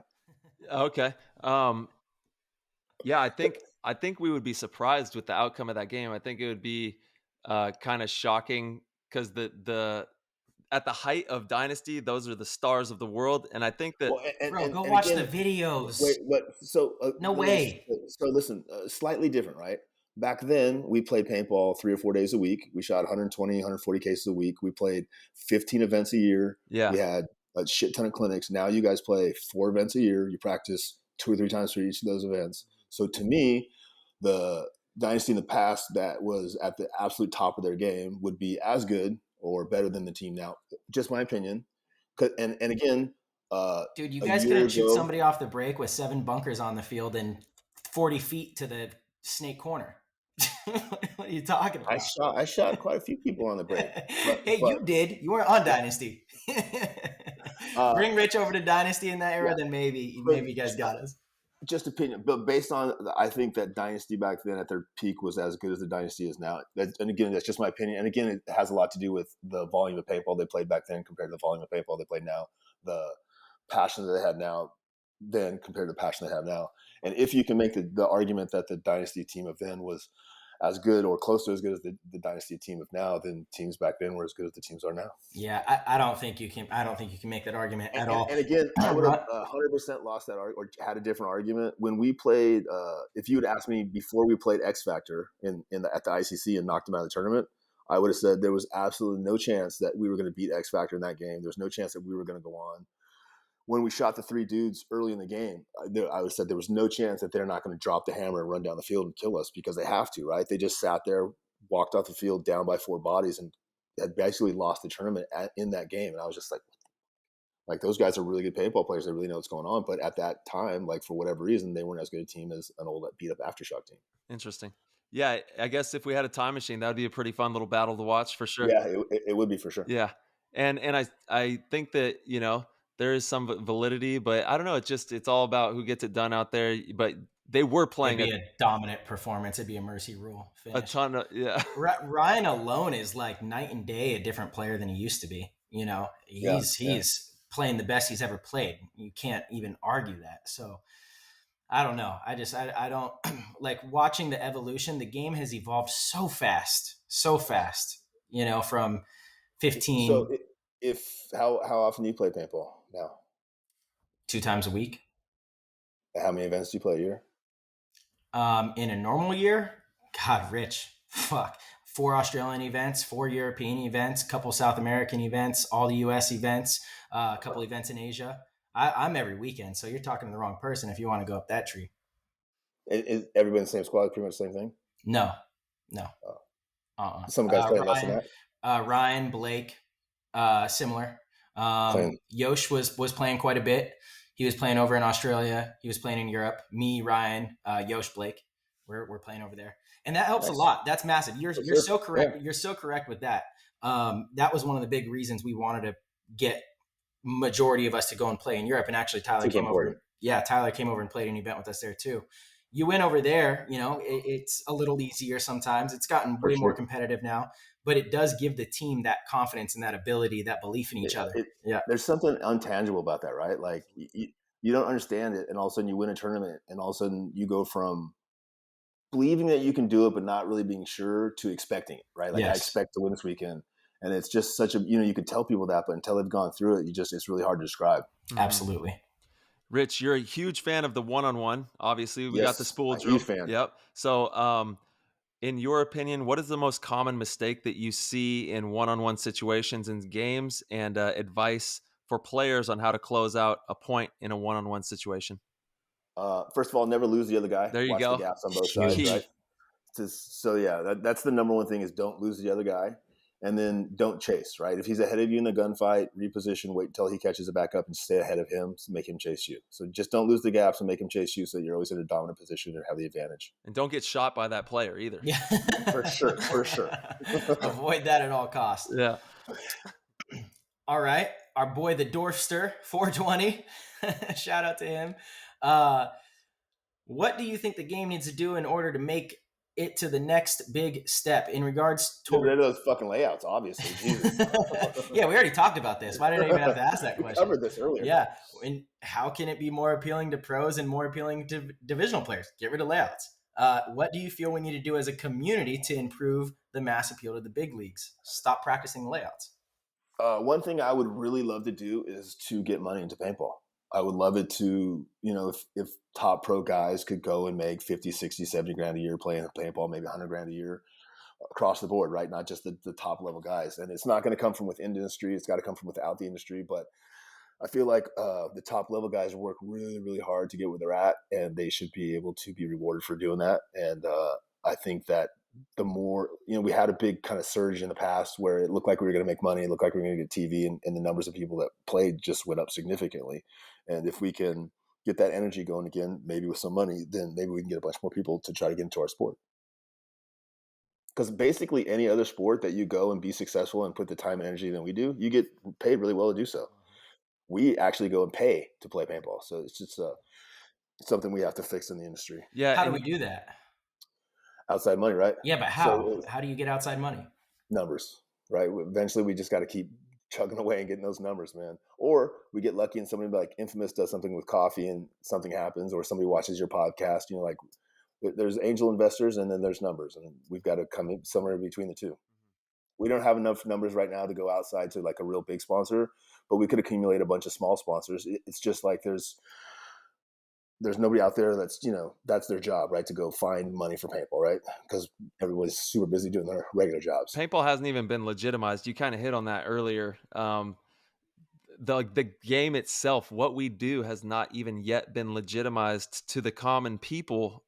The common people don't even know we exist. So yeah, or if they do, they certainly don't understand that it's a sport, right? It's more of a hobby. It's more of a fun, you know, the guys running around the woods with costumes. Oh yeah, don't get me wrong. I think everybody knows about paintball. I think that actually paintball is really well known. But what we do is still the competition side of it. We still are not legitimized, and we have to jump that hurdle somehow. We've got to get this thing to where it has some respect on the name, because paintball still does not have any respect on the name, and it's one of the most difficult things you'll ever do. I think so too, man. I've done a lot of tough sports, and by far this is the toughest. Yeah, man, it's a challenge on so many levels, like we've talked about. So we gotta definitely keep pushing and getting this thing in front of the right people so that we can legitimize this thing to the public. And then be good ambassadors, right? And be good ambassadors. That's it. We've had opportunities in the past, and we've just not handled it well. We haven't been united. We had ESPN Cup a couple times, and guys just try to get money out of them or just try to, you know, do their own thing. And hopefully, if we ever get to a point where TV or ESPN or someone's interested in, again, we can be united and all kind of work together to help paintball instead of just trying to take advantage of it for ourselves. Mm-hmm. All right, Marsha, you got a question from my man? Yeah, I thought that I did ask that one. Sorry. Yeah, this one from Kaylin. Would you rather fight a wild chimpanzee or a trained MMA fighter? A trained MMA fighter for sure. 100%. Chimpanzees are scary, man. They eat your fingers, they tear your bones off. 100%. They will feed you your nuts. Yeah. Plus the UFC fighter could be like a 125er, 135. I would have a chance. All right. Yeah, I'm with you on that one for sure. Yeah, no chimpanzees for me, man. Yeah. Well, and a quick little follow-up, because he also has this. What are you afraid of? Ghost, snakes, chupacabra? Is there anything that you're afraid of? Yeah, I'm sure. Yeah, I'm scared in the jungle playing Tipmans. Playing scenario in the jungle scares me, but yeah, no, most things don't scare me. Yep. Like the traditional snakes and stuff. I'm from Modesto. You know, we're a hardy breed. Fair enough. Well, here's Steve from SoCal Blaze. He's saying, what's the biggest hurdle in getting paintball on ESPN, since we're talking about that, or TV in general? And if you could have your vision of paintball, how would it look compared to current paintball? My favorite vision of paintball was 7-man best of 3. That, like, format wise, the last format we did, where kind of the best things from X-Ball and the best things from 7-man together. That, for me, that was the most challenging format. To get on TV, we need numbers, right? Like, to me, golf is boring as shit. No offense, Mars. Like, so Thanksgiving, we'd go over there and my mom would, you know, yell at my grandpa for having golf on. But when she started golfing, then she would sit down and watch golf with my grandpa. Same. So if we get enough paintball players playing paintball, eventually we'll have enough that'll be like, oh yeah, it's paintball. Yeah, I used to do that all the time, man. Let's check it out. Exactly. But until our numbers get that big, like golf or like bowling or anything else, unless there's an angel investor that's going to come in and say, hey, I want to spend this money, then it's going to be a challenge for sure. Mm-hmm. I think what we do have going more than golf is that it's a pretty extreme sport, you know, and if we could find a way to capture the brutalness of it, people are drawn to that kind of thing. Yeah, if we could do a better job of telling the story, right? Mm-hmm. It's a very compelling story, but it's a hard story to get out there too. Absolutely. Okay, I got some good questions from our boy Alpha Black 85. Who did you wish you had on Excessive that you couldn't get? It's a good question. Yeah, that is a really good question. Tyler Harmon. Woo! Probably up there. Yeah. I mean, honestly, obviously, we would have taken every one of the Dynasty guys. right? Yeah. Way easier to beat them if you can just pick up most of the team. and that's like one of the things, like back in the old Ironman days, like in Northern California days, when you had a big competitive team, one of the better ways to beat that big competitive team was to take that top guy or the top two guys off of that squad. And that still happens today. Still happens today. Yeah, that's for sure a thing. Okay, and if you had to build a new excessive today, which players would you go after? Oof, yeah, that's tough, man. So there's a big problem on top teams, right? Where you can't really go onto a top team unless you're already a top guy, right? Like if you're not fuzzy and you go on to Impact, you're probably not going to last the season, right? Because you're not going to get any spins and you're going to be pushed out. Same thing on Heat, same thing on Dynasty, right? It's hard to bring in those up and coming guys. So I don't know if I don't know how many top guys I would bring in and how many new guys I would bring in, but some combination of the two, obviously. I would want to make an environment where we could bring in new guys, and instead of pushing those guys out, bring those guys up to our level, and finding out whatever combination of new guys and old guys I needed to do to have that is what I would look for. When I built Excessive, I knew I was fucking up. I knew I was building a team for a short-term success, right? But a long-term failure, right? I knew I couldn't keep all the egos together. I knew I couldn't keep winning the whole time. I knew I couldn't keep all the money going. But when you're in it, right? And like, what are you going to do? Quit? So I just rode it as hard and fast as I could for as long as I could. And it just, ended up the wheels fell off. But it was a short-term fix for a long-term goal. If I was going to rebuild a team, I would do it for the long term, right? I would put together a team of really good dudes that were good at paintball, but were more importantly really good dudes, and then keep them together long enough that they'd become a world championship team. Yeah, and that kind of hits on. We got the Ferragamo Falcon in the chat room. Cool names. Yeah, cool names. Falcone, he was wondering, how do you keep everyone on the same page and moving in the right direction? And it's a juggling act, man. Like we kind of talked about that earlier. For sure. It's super, super hard. For me, what I'm really working on now and focusing on when I'm working on teams is just goals, right? Not whether you're good or bad at paintball, just whether or not you're achieving your goals. Like, hey, your goal is to do this, your goal is to do that, your goal when you're playing, or when it comes to on the field, like this is your job, right? It's not whether you're a good paintball player, bad paintball player. This is your job. If you can't do your job, we're going to put another body in there, someone who can do that job, right? And at the next event, maybe you're the guy who's doing the job because somebody else can't do it. It's just, to me, that's one of the things we're working on. Yeah. Well, my man, that is all the questions from the PTG fam. And thanks, guys. We cannot thank you enough for coming on the show and hanging out with us. You are an all-time legend. Thank you very much. Can't wait to see you on GoSports, ripping it up, having some fun. Big fan of both you guys. Looking forward to watching you guys at Cup, man. Good luck to both you guys. Thanks, Rich. We appreciate that. Who's your dark horse for Cup? I know everybody wants to know that too. It's definitely probably Heat, Dynasty, or Impact. One of those three I feel like are going to surprise everybody for sure. Yeah. Yep. I love those three. Thank you so much, Thanks brother. a lot, guys. I really appreciate it, man. Yep. Thanks, guys. Thanks, brother. Peace. All right, PTG fam, thank you guys so much for tuning in. As always, if you guys would like to support the show, we would be so appreciative, and we'd love to see you in the Discord. You can head over to ptgpaintball.com, click on the Patreon link, and sign up at any level, and you will get access to the Discord. But everybody knows you really want to be a GOAT. The GOAT's the greatest of all time. You get really cool perks. You get a lot of cool stuff, and it's really, really super awesome. And your name's gold in the chat. It's pretty epic. Our website was brought to you by Rusty Glaze. That's why it's so awesome. We're so thankful for Rusty for hooking us up at Constant Pursuit. If you guys need a website done, he's your guy. All right, everybody. As always, you know the drill. We'll see you very soon.